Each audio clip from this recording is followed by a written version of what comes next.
कैसे हैं आप लोग? अच्छे हैं? आप सब वही बच्चे हैं जो मुझसे मिले थे 5-7 दिन पहले, वही है ना? तो आप ही लोगों ने मुझसे एक निवेदन किया था कि हमें किसी सफल व्यक्ति से मिलवाया जाए जो हिंदी साहित्य में हमें कुछ गाइड कर सके, है ना? तो मैंने उस दिन नाम नहीं बोला था आपको, बाकी सब बता दिया था। तो सुनील वही हैं जिनके बारे में सब कुछ बताया था। परिचित तो आप होंगे इनसे, सेलिब्रिटी हैं, यूट्यूब पे बहुत सारे चैनल्स पे देखा होगा, इंटरव्यूज़ पढ़े होंगे मैगजीन्स में। तो थोड़ा सा परिचय मैं आपको दूंगा, लेकिन उससे पहले मैं चाहूँगा कि हमारी जो इस सेंटर की हेड हैं पुष्पा, वो उनको पुष्प गुच्छ देकर स्वागत करें।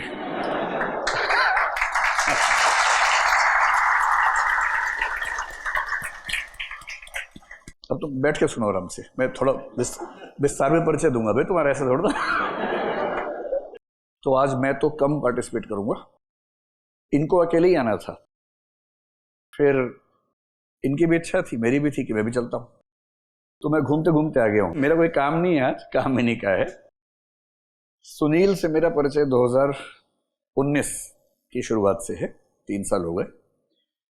ये एक बहुत होनहार विद्यार्थी है बचपन से ही। इससे ये मत समझना कि फिर हमारा क्या होगा, है ना?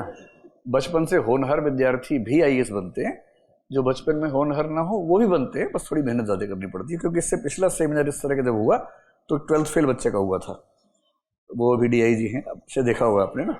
तो मतलब हर तरह के लोग मेहनत करते हैं तो सफल होते हैं। इनकी जो विशेषता है कि ये जो बचपन से बहुत सीरियस बच्चे होते हैं, मेहनती बच्चे, कमज़ोर पृष्ठभूमि में हैं, तो जिद ठान लेना। एक वीडियो कल बहुत वायरल हुआ कि एक 19 साल का बच्चा 10 किलोमीटर दौड़ के जा रहा है, आपने देखा होगा, क्योंकि उसको आर्मी की ट्रेनिंग करनी है, नौकरी भी करनी है, उसकी मम्मी बीमार भी है, हॉस्पिटल में एडमिट है। तो जब किसी को करना होता है ना कुछ, जब वो ठान लेता है तो रास्ते अपने आप निकल जाते हैं। और बाकी ऐसे बहुत लोग हैं कि इसलिए नहीं दौड़ पा रहे कि टाइम ही नहीं मिलता है, कहाँ दौड़ें।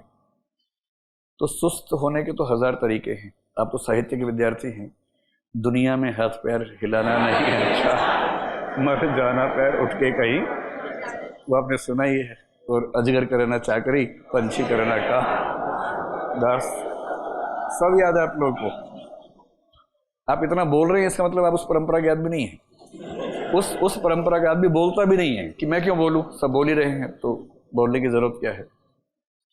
ये वो जो एक मुहावरा है, गुदड़ी के लाल, बहुत कठिन संघर्षों की परिस्थितियों से निकलकर अपनी जिंदगी को अपने हाथों से संवारना, ये उस धारा के व्यक्ति हैं। इन्होंने बचपन में जब जम के पढ़ाई की तो कुछ टीचर्स ने सहयोग किया, तो बड़ी लगन से मेहनत करके ये आईआईटी दिल्ली में इनका एडमिशन हुआ सिविल इंजीनियरिंग में। आईआईटी दिल्ली बहुत बड़ी बात है। जब मैं स्कूल में था, हमारे स्कूल के पढ़ने वाले बच्चे आईआईटी बोला करते थे, हम तो बोलते भी नहीं थे, लेकिन जो पढ़ने वाले बच्चे थे वो बोलते थे कि आईआईटी में जाएंगे। एक आध गया भी था, वो भी आईएएस है इस समय, बहुत सीनियर आईएएस है। फिर आईआईटी से जब बीटेक किया तो इनका सपना यूपीएससी का ही था। एग्ज़ाम देने का सोचा तो इनको समझ में आया कि आईएएस के लिए कुछ और पढ़ाई बेहतर है। आईआईटी के पड़ोस में ही एक इंस्टीट्यूशन और है, उसका नाम है जेएनयू, जिसको लेकर आजकल बहुत मतलब समझ नहीं आता है क्या मामला है। क्योंकि एक रैंकिंग बताती है कि वो भारत का सबसे अच्छा विश्वविद्यालय है, और वैसे सोशल डिस्कोर्सेज में कभी कभी सुनने में आता है कि वहाँ देशद्रोह का पाठ्यक्रम होता है। तो बहुत दुविधा रहती है जेएनयू को लेकर। लेकिन हाँ, कुछ अपवादों को छोड़ के जेएनयू का एकेडमिक जो लेवल है, सीखने सिखाने का लेवल है, बड़ा अच्छा है। तो इन्होंने जेएनयू से एमए किया ज्योग्राफी में 2 साल, 2017 से 19। उसी समय एग्जाम दिया, 18 का अटेम्प्ट, पहला ही था ना, उसी में इनका मेंस हो गया। तो जब ये इंटरव्यू की तैयारी कर रहे थे तब मुझे हमारी टीम के एक मेंबर ने बताया कि एक बच्चा है, बड़ी स्ट्रगल करके यहाँ तक पहुँचा है, बड़ी ख़राब कंडीशन से मेहनत करते करते यहाँ तक आया है। फिर हमारी भेंट हुई, इन्होंने तैयारी की हमारे साथ इंटरव्यू की। उस समय सिलेक्शन हो गया पहली बार में, रैंक थोड़ा पीछे था, आईआरएस बन गए थे। आईआरएस समझते हैं आप लोग? Indian railway service, revenue, Indian revenue service, ठीक है। तो फिर इनका स्वाभाविक बात है, कोई भी चाहेगा कि मैं रैंक इंप्रूव करूं। अगली बार फिर एग्जाम दिया, अगली बार ये आईपीएस हो गए। और जब आईपीएस हुए, मेरे ख्याल से उसी साल इनके इंटरव्यू में हिंदी माध्यम के हाईएस्ट मार्क्स है 198, ऐसे ही था ना, उसी साल की बात है ना। यहाँ वही 19 अटेम्प्ट, फर्स्ट का था वो, फर्स्ट वाले का था। उसके बाद ये मेरे पास आए, मेरे पहले भी आए थे, फिर विशेष कारण से आए और बोले कि सर अब मैं ना जिस वैकल्पिक विषय से तैयारी कर रहा हूँ उसमें नंबर बढ़ा नहीं पा रहा हूँ, और मेरा लेवल ऐसा है कि मैं उस विषय के किसी भी सवाल का जवाब दे सकता हूँ, मैंने इतना डूब के पढ़ा है, पर नंबर आ ही नहीं रहे, बहुत मेहनत करने के बाद भी नहीं आ रहे, तो क्या मैं हिंदी साहित्य ले लूँ? तो इनका लेवल मैं जानता था लिखने का, पढ़ने का, तो मैंने कहा कि यार तुम तो मैनेज कर ही लोगे हिंदी साहित्य में, ऐसा कुछ है ही नहीं। तो फिर इन्होंने हिंदी साहित्य पिछले साल लिया। जहाँ तक मैं ध्यान कर पा रहा हूँ प्रीलिम्स के बाद पढ़ना शुरू किया, उसके पहले ज़्यादा पढ़ भी नहीं पाए थे, है ना। पेन ड्राइव कोर्स किया, कोरोना चल रहा था उस समय देश भर में, तो ये जयपुर में थे, वहीं पढ़ा। और ये था कि कभी कोई डाउट आए तो मुझसे बात हो जाती थी, कभी आंसर लिख के दिखाना हो तो मुझे भेज दिया, कदा आंसर मैंने देख लिया। मुझे लगता था कि कोई भी व्यक्ति हिंदी साहित्य 4-5 महीने से कम में कैसे कर सकता है, पर इन्होंने मेरी सारी धारणाएं बदल दी, और जहां तक मुझे ध्यान है, बाकी विस्तार में बताएंगे, शायद 3 महीने के अंदर निपटा दिया पूरा हिंदी साहित्य, एकदम निपटा दिया। और मुझे लगा निपटाने के भाव से निपटाया होगा, लेकिन नहीं, ठीक निपटाया। बड़े अच्छे शॉर्ट नोट्स बना लिए, सब चीजों को आपस में इंटर रिलेट भी कर लिया। और जब मेंस आए तो बोले सर तैयारी का टाइम बहुत कम मिला, मैं आपको 1-2 सैंपल आंसर लिख के भेजता हूँ, आप बताइए कैसा लिखा है। तो जो आंसर मैंने पढ़े तो मैंने कहा कि यार ये तुम ही जानते हो कि तुमने बहुत कम पढ़ा है, और कोई नहीं जान पाएगा इस बात को, क्योंकि जितना अच्छा आंसर आप लिख पा रहे हैं, बहुत पढ़ने के बाद भी ऐसे ही लिखा जाता है। तो उस बात को मन से निकाल दो, और हो सकता है कि इसी बार क्रांति हो जाए। पिछले साल यूपीएससी में सारे वैकल्पिक विषयों का स्कोर कम हो गया, 30-40 नंबर। अच्छा, सबका स्कोर कम हो तो चिंता की बात नहीं है, सबका बढ़े तो खुशी की बात नहीं है, वो तो बराबर है। तो इनको हिंदी साहित्य में 257 मार्क्स आए हैं ना, जो कि पिछले साल के हिसाब से अच्छे मार्क्स थे। उसके पिछले साल शायद 300 का लेवल होता, पिछले साल 260 का लेवल था हाईएस्ट, तो वो ठीक हो गया। लेकिन इंटरव्यू में थोड़ा सा उतना ही नुकसान हो गया, करीब 40 नंबर का नुकसान इंटरव्यू में हो गया, तो रैंक इम्प्रूव वैसा नहीं हो पाया। आईपीएस की ट्रेनिंग से छुट्टी ले ली थी, अब वो छुट्टी खत्म हो गई है। इस बीच में इन्होंने शादी भी कर ली है, अभी पिछले महीने इनकी शादी हो गई है। इनकी पत्नी भारतीय विदेश सेवा में है, तो अब देश ये संभालेंगे, विदेश तो पूरे विश्व पे इनका राज होने वाला है बहुत जल्दी। ठीक है, तो फिर अब मेरी परसों बात हुई तो बोले कि मैं जा रहा हूँ हैदराबाद ट्रेनिंग के लिए 3-4 दिन में। तो मैंने एक प्रॉमिस किया बच्चों को, तुम एक बार पहले यहाँ आ जाओ और उनको हिंदी साहित्य की स्मार्ट लर्निंग, स्मार्ट प्रिपरेशन कैसे करते हैं उसे गुरु सिखा दो। तो ये बेसिकली आपको स्मार्ट प्रिपरेशन, देखिए बाकी सब तो क्लास में होता है, नोट्स में है ही, वही नोट्स इन्होंने पढ़े हैं, वही क्लास इन्होंने की है। ये जो बताएंगे, एक तो ये कि उस क्लास का अधिकतम फायदा कैसे उठा सकते हैं, दूसरा कम से कम समय में तैयारी कैसे हो सकती है, क्या क्या छोड़ सकते हैं, क्या ठीक से पढ़ना चाहिए, शॉर्ट नोट्स कैसे बनाएं, उसके ये माहिर हैं, बहुत बड़े माहिर हैं, वो इनसे सीख लीजिए। फिर जो उदाहरण याद करने को लेकर कई लोगों की नानी मरी रहती है हमेशा, कैसे याद करें, इन्होंने कैसे नानी को जिंदा रखा उस प्रक्रिया में, और याद भी कर लिए, बहुत कम टाइम में याद कर लिए, वो इनसे पूछ लीजिए। और सबसे बड़ी बात, अगर पेपर में कोई प्रश्न ना आए तो कैसे मैनेज करें, टाइम मैनेजमेंट बहुत अच्छा है इनका, क्योंकि इतना स्पीड से लिखने का अभ्यास हो गया इनको। अभी कल बताया था कि एसए में आपने बोला था कि आधे घंटे पहले फ्री हो गया था, हाँ एसए के पेपर में आधा घंटे पहले फ्री हो गए, और फिर सारा चेक कर दे ठीक है कि नहीं, अंडरलाइन करना, सजाना, वो बोले आराम से इतना अभ्यास कर लिया था कि टाइम मैनेजमेंट की दिक्कत खत्म हो गई थी। तो ये सब परिचय दे के मैं रुखसत होता हूँ। रुखसत क्या होता है? विदा होता हूँ। और जाते जाते एक बात आपको और बता रहा हूँ, देखो यूपीएससी ना कहते हैं कि लाखों लोग देते हैं, 10 लाख 12 लाख, बेकार की बात है। 5 लाख लोग प्रीलिम्स देते हैं, मतलब 50% ही बैठते हैं प्रीलिम्स में, सीरियस 1-आधा लाख होते हैं, झगड़ा उन्हीं में आपस में, ठीक है। 1000 सीट इस बार आई हैं, तो लाखों में 1000 होना बहुत बड़ी बात भी नहीं। बोलते हैं कि लाखों में 1 है मेरा बच्चा, तो आपको लाखों में 1000 होना है सिर्फ, उससे बात बन जाएगी, ठीक। यानी 100 में 1 होना है, इतना मुश्किल नहीं। गलती होती है जब हम समझ ना पाए कि हम कैसे पढ़ रहे हैं। एक बहुत प्रसिद्ध शेर जो कि गालिब का नहीं है पर गालिब के नाम से बहुत फेमस हो गया है, उम्र भर गालिब यही भूल करता रहा। आगे पता कुछ? अब तो बोल रहे थे बड़ा अच्छा पहले तो, अब क्या हो गया? उम्र भर गालिब यही भूल करता रहा, धूल चेहरे पे थी आईना साफ करता रहा। तो ऐसा ना हो कि आप आईना साफ करने में लगे हो और धूल चेहरे पे हो। और साहित्य के विद्यार्थियों ध्यान रखना, गालिब का शेर नहीं है, गालिब के नाम से फेमस हो गया बिना बात के, ठीक है। आखिरी बात, ये बात कह के निकलना चुपके से, ये सुन ना ले, ये गाना भी अच्छा गाते हैं और तुमने सुना तो नहीं और कविताएं भी अच्छी पढ़ते हैं। तो बीच में जब थोड़ा लगे कि पढ़ाई ज़्यादा हो गई है, एक आध गाना सुन लेना। मुझे बहुत मना किया इन्होंने बाहर से, बोलना मत। तो यहाँ आने के बाद तो मैं सब भूल जाता हूँ किसने क्या दबाव बनाया यहाँ तो मैं वही बोलता हूँ जो मेरे मन में आता है। तो एक आध गाना इनसे सुन लेना ज़रूर। और भाई कैमरा टीम, इन बच्चों का भी चेहरा आना चाहिए। अगर यूट्यूब पे जाएगा तो ये भी तो, इनको भी तो प्रस्ताव आने चाहिए शादी के प्रस्ताव आ जाएंगे यूट्यूब पे जाएगा तो। थोड़ा मुस्कुरा के देखना जब भी कैमरे वाले भैया देखें यहाँ से, ठीक है। चलिए ये सब कह के मैं निकलता हूँ, आप लोग इनसे बात कीजिए और मैं फिर जल्दी आके मिलूंगा आपसे, ठीक है।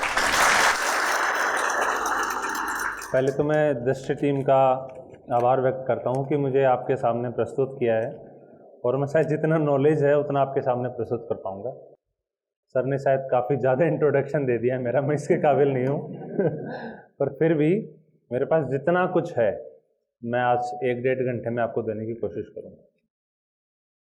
और मैं सर का भी आभार व्यक्त करना चाहता हूँ कि जब मुझे अचानक से ज़रूरत थी कि मैं ऑप्शनल चेंज करने जा रहा हूँ, उस वक्त सर ने बिल्कुल तत्परता से मेरी हेल्प की और टाइम टू टाइम सारी चीज़ें अवेलेबल कराई।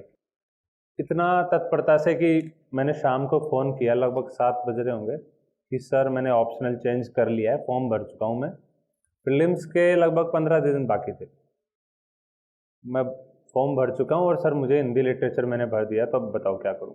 बोले मैं कोर्स भिजवा देता हूँ और कल तक आ जाएगा। तो मुझे लगा शाम तक आ जाएगा, और दोपहर 2 बजे तक मेरे पास कोर्स वो था। तो सर की भी जो तत्परता है उसने भी मेरी तैयारी में काफ़ी हेल्प की है, तो उसके लिए मैं फिर से सर का धन्यवाद देना चाहता हूँ। और यही कारण है कि मैं सर को किसी काम के लिए मैं भी मना नहीं करता, बिकॉज जब सर ने एक गुरु बनकर मेरी हेल्प की है तो मुझे भी शिष्य बनकर उनका आभार व्यक्त करना पड़ता है, हमेशा करना भी चाहिए। और मैं कोशिश करूँगा कि मैं थोड़ी शुरुआत में आधा घंटा आपको बता दूँ कि कैसे रूपरेखा होनी चाहिए हिंदी साहित्य की। मैं वैसे नया हूँ हिंदी साहित्य में, लेकिन क्या है कि यूपीएससी की तैयारी करते करते आप ये सीख जाते हो कि सब्जेक्ट को पढ़ना कैसे होता है। किसी भी ऑप्शनल में ले लो, मुझे एंथ्रोपोलॉजी दे दो अभी आप, मुझे पता है कि आंसर राइटिंग कैसे करना है, बस मटेरियल मुझे कंटेंट चाहिए, किसी भी सब्जेक्ट का हो। देखो हर सब्जेक्ट का एक तरीका होता है उत्तर लेखन का।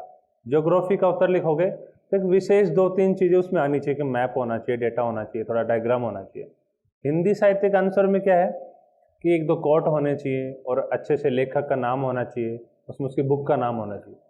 बाकी कंटेंट वही होता है, कंटेंट इसका पढ़ लो, पढ़ाई इसमें भी करनी है, पढ़ाई इसमें भी करनी होती है। बस लेखन आपको ध्यान रखना पड़ता है कि लेखन कैसे करना है, और आपकी आंसर सीट ही होगी जो परीक्षक के पास जाएगी और वही आपको मार्क्स दिलाएगी, वो आपको सिलेक्शन करवाएगी। आप यहाँ पे कितना नॉलेज ले रहे हो, कितना नहीं ले रहे हो, कोई फर्क नहीं पड़ता है। जितना आप अच्छे से लिख पाओगे उतना ही आप सिलेक्शन के करीब पहुँचो। तो मेरी आपसे यही सलाह है। लगभग किसने बताया कि आपकी 90 के आसपास क्लास हो गई है, हो गई ना, तुलसीदास चल रहे होंगे शायद, तो 90 के आसपास मतलब आपका सिलेबस 70-75% के आसपास हो चुका है। तो आप एक मैच्योर विद्यार्थी के तौर पर यहाँ पे उपस्थित है। तो मैं एक सवाल आपको एक जनरली करता हूँ, बुरा मत मानना कोई। आप लोगों में से अभी तक 50+ आंसर्स किसने लिखे हिंदी साहित्य के? 50+,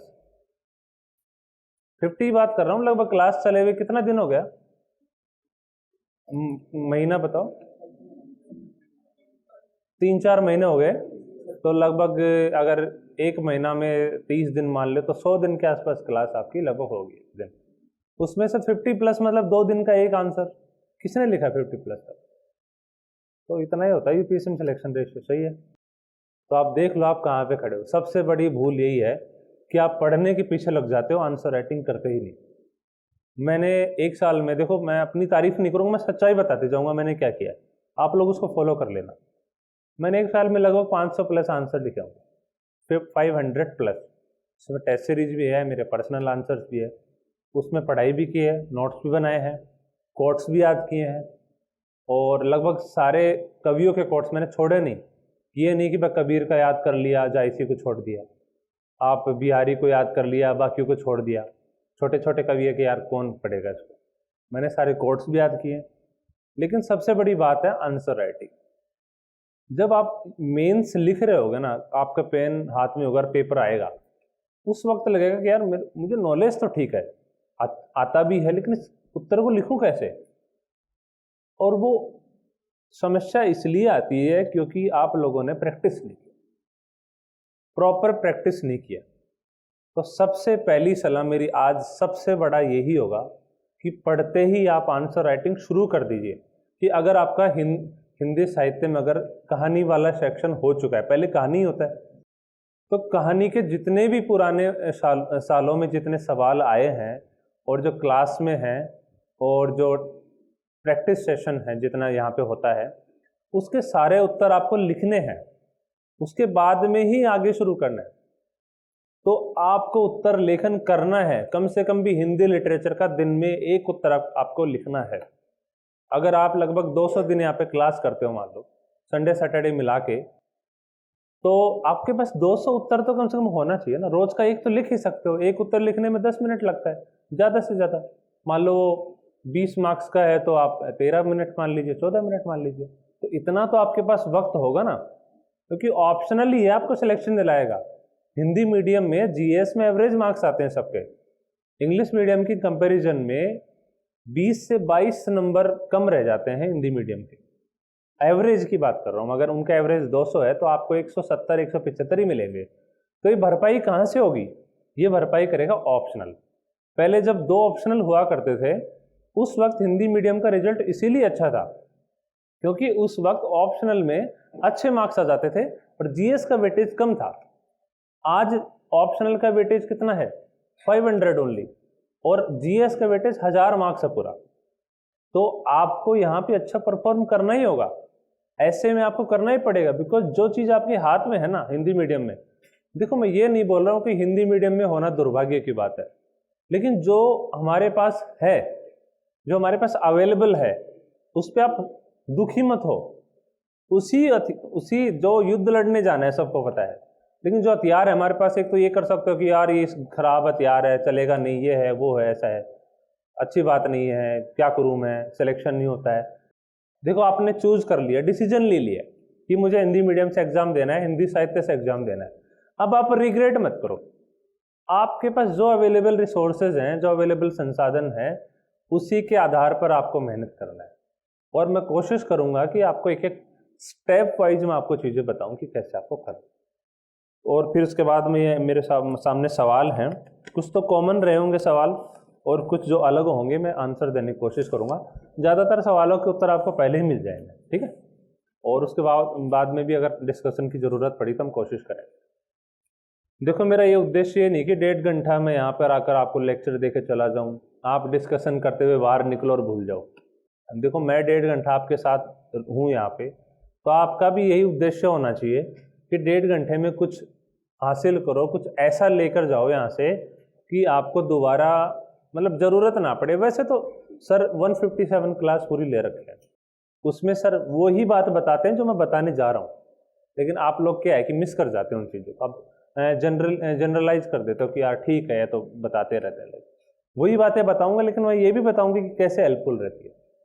तो सर एक्सपर्ट हैं इन चीज़ों में, हर चीज़ का एक्सपर्ट है सर, तो शायद मेरा नॉलेज तो उसके कुछ भी नहीं है उसके सामने, तो फिर भी मैं कोशिश करूँगा कि आपको जवाब दूँ आपके सवालों का, और आपको बताऊँ कि स्मार्ट प्रिपरेशन, स्मार्ट का मतलब ये होता है, ये नहीं होता कि स्मार्ट का मतलब कि ठीक है पढ़ लिया हो गया बस, ठीक है नॉलेजधारी बन गया।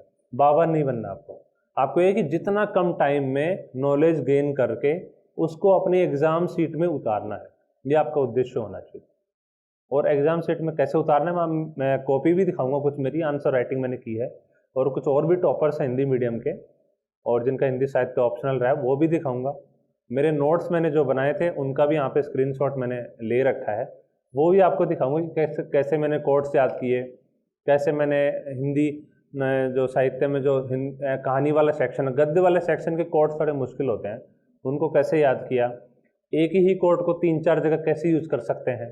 जैसे मान लो कबीर के आपको 4 ही कोट याद है पूरे कबीर में, तो आप 4 को अलग अलग जगह कैसे यूज कर सकते हो, तो वो मैं आपको समझाने वाला हूँ। ठीक है, तो शुरू करें फिर। चलो देखो, सबसे पहले तो आपको क्लासेज है यहाँ पे 3 जो हिंदी साहित्य के सोर्सेज की बात करूँ मैं, तो आपको क्या क्या पढ़ना है। दृष्टि के बारे कुछ नहीं जाना आपको, मैंने भी यहीं से किया और आपको भी यहीं से करना है। देखो सबसे पहली बात तो है क्लास, वो पूरी 157 आपको पता है। ठीक है, उसके बाद में नोट्स, प्रिंटेड नोट्स सबके हैं, सब सारे नोट्स मिल रहे होंगे आपको हाथों हाथ। ठीक है, उसके बाद में है क्लास नोट्स जो आपको हैंड रिटन बनाते हो ना आप। इसके अलावा रिसोर्सेज फॉलो ही नहीं करना आपको, क्लास नोट्स हैंड रिटन।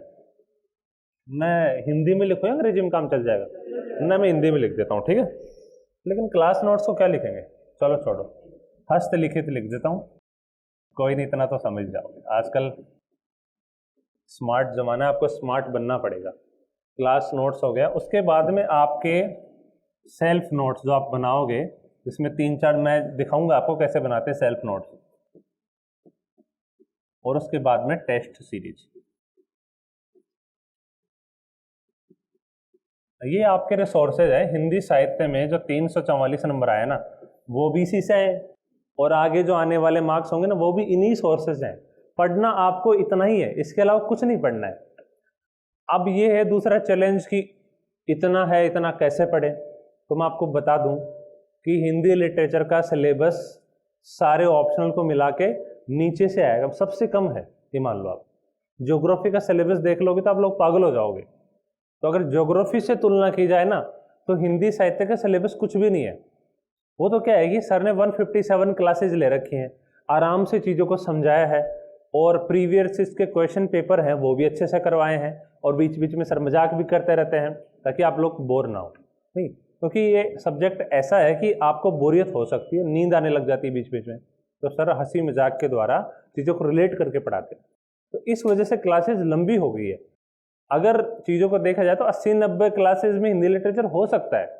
तो आप जब रिवीजन करोगे ना तो आप ये समझ जाओगे कि ये पोर्शन मुझे पढ़ना नहीं है। पहली बार में तो सब देखो, अच्छे से पढ़ो, दोबारा जब रिवीजन में पढ़ोगे तो आपको बहुत सारे सेक्शन छोड़ देने की, ये तो ठीक है इसको नहीं पढ़ना, तो रिवीजन आप ऐसे लगेगा कि 70-80 क्लासेज में हो गए रिवीजन। ठीक है, तो आपको ये सारे सोर्सेस फॉलो करने। सबसे पहले आपको सबसे सीरियसली ये क्लास है, इसको ध्यान से सुनना है, नोट्स बिल्कुल अच्छे से बनाना है, और दूसरी बात नोट्स को घर जाते ही रिवाइज करना है। नोट्स को लेके हाथ में रखकर हैंड रिटन लेकर, और जो प्रिंटेड वाले हैं उसके साथ मिलाते हुए पढ़ना है। पहले कॉन्सेप्ट को समझ लेना है कि कबीर का दर्शन क्या है। दर्शन समझ लिया आपने कि कबीर मान लो अद्वैतवाद है, हठ योग है, ये है वो है, सारा आपको ये पढ़ लेना है, पहले कॉन्सेप्ट समझ गए। अब अगला स्टेप है आंसर राइटिंग।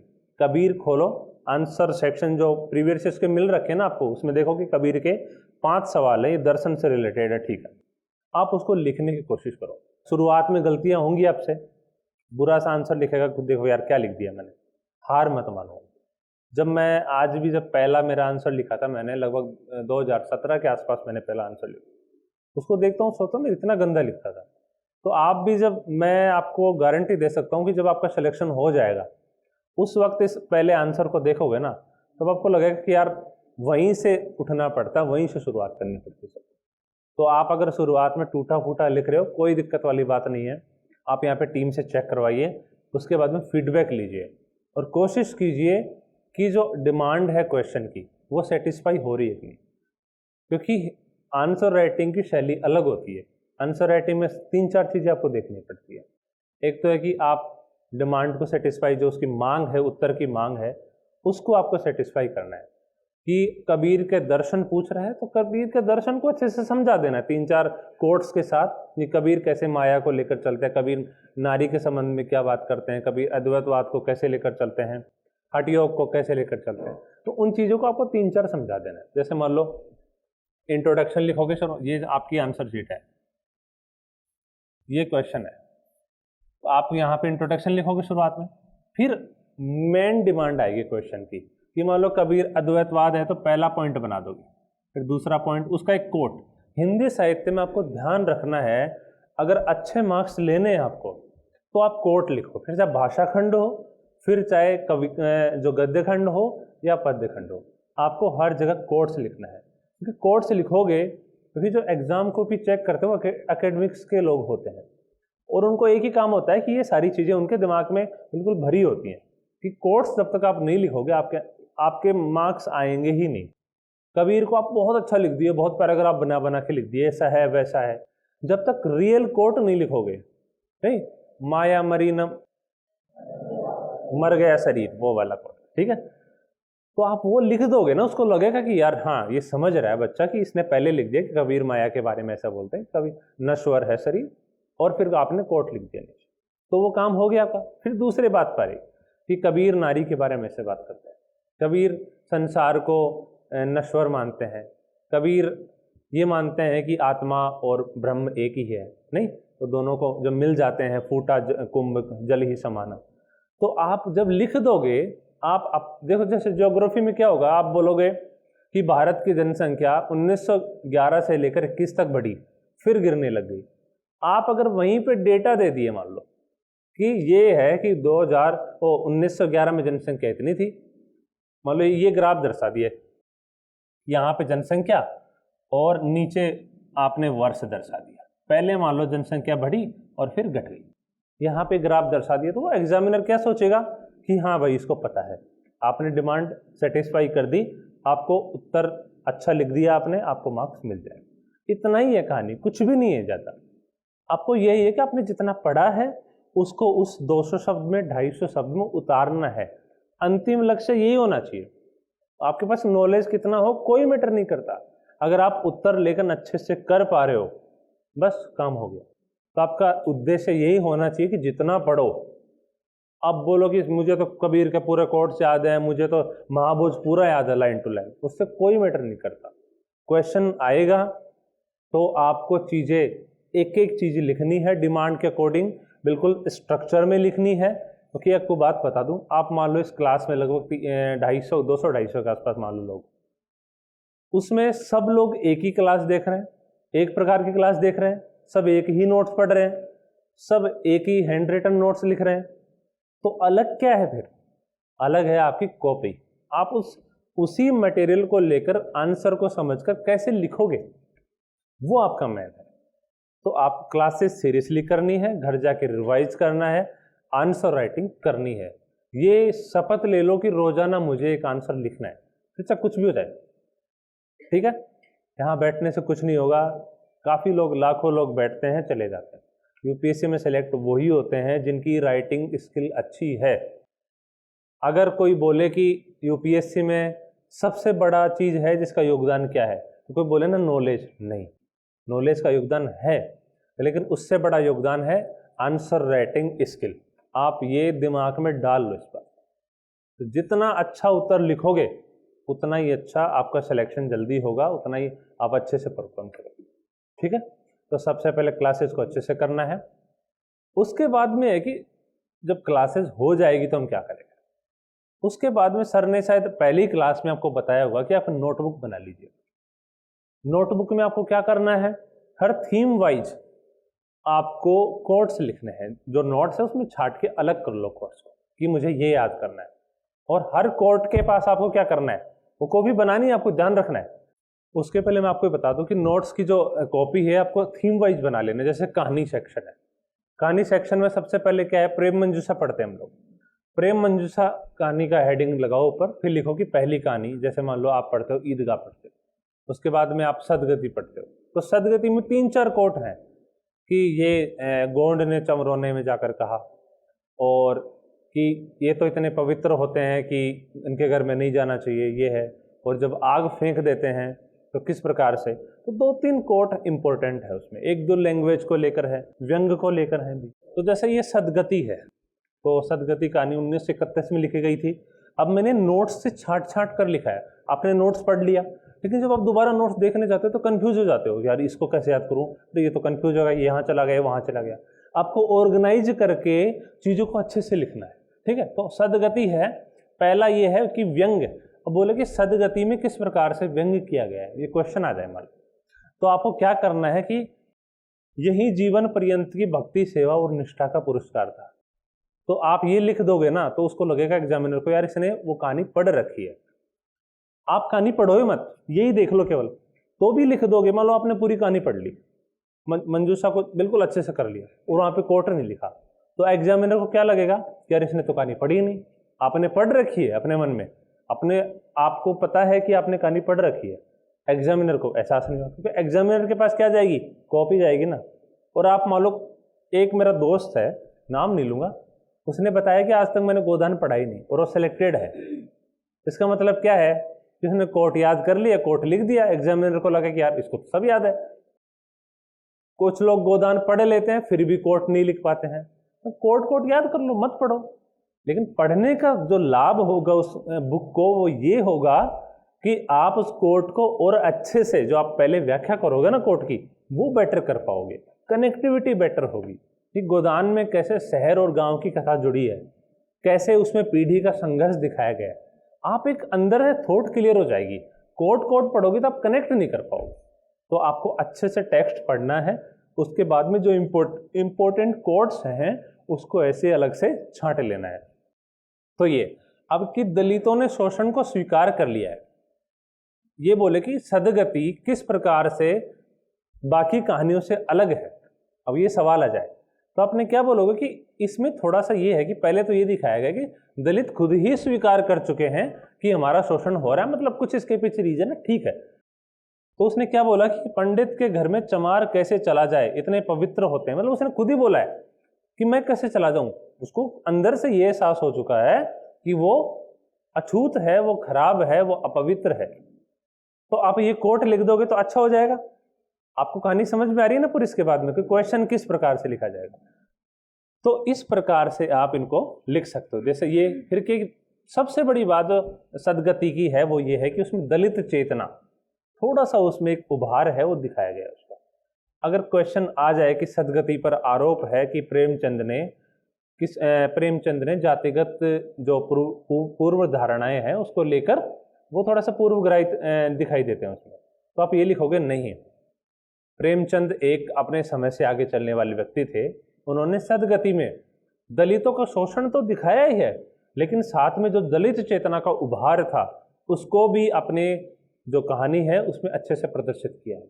आप नीचे कोट लिख दो कि इधर गोंड ने चमरौने में जाकर कह दिए, बस काम हो गया। आपको इतना ही करना है। मैं आंसर भी दिखाऊंगा आपको कि आंसर कैसे लिखे जाते हैं, तो आपको इतना ही करना। आपने पूरा पढ़ लिया, सदगति को पढ़ लिया, नोट्स पढ़ लिए, उसके बाद में इतना छाट लो और दिमाग में सोचते रहो कि यार वो आ गया तो मैं कैसे कोट को यूज कर सकता हूँ। और कोट को ये करोगे 4-5 ग्रुप बना लो आप फ्रेंड्स के, आपस में कोट्स को सुनो कि यार वो सदगति वाला सुना, अरे वो कबीर का है वो सुना, जायसी में नागमती विरह का सुना मुझे कि कैसे 12 माह का वर्णन किया है, कैसे नागमती का ऊहापन उसमें दिखाया गया है।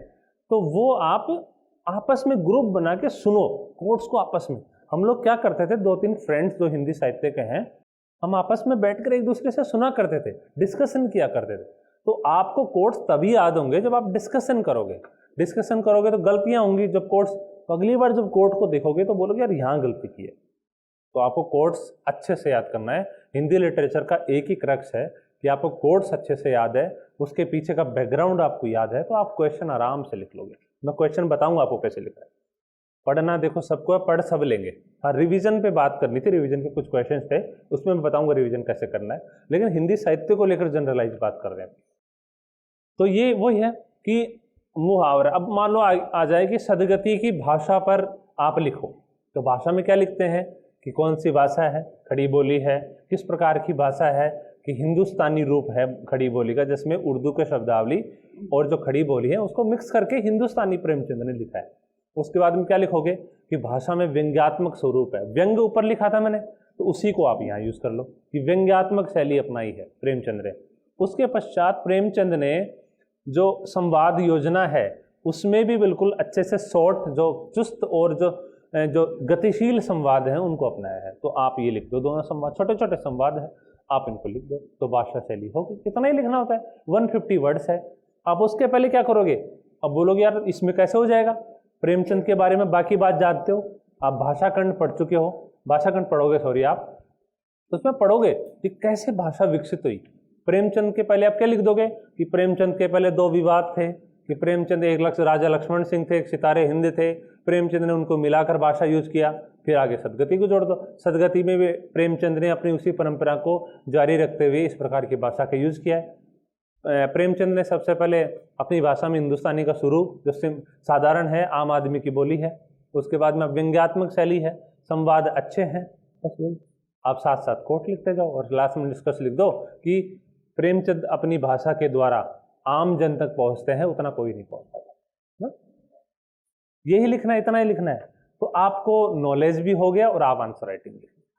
आंसर राइटिंग आपको करना है सबसे बड़ी, आपको हमेशा यही बोलूंगा, अच्छा आंसर राइटिंग करोगे अच्छे मार्क्स मिलेंगे। मेरा कम टाइम में हिंदी साहित्य होने का एक ही था कि मुझे आंसर राइटिंग तो पहले से आती थी, बस मुझे तो कंटेंट चाहिए था।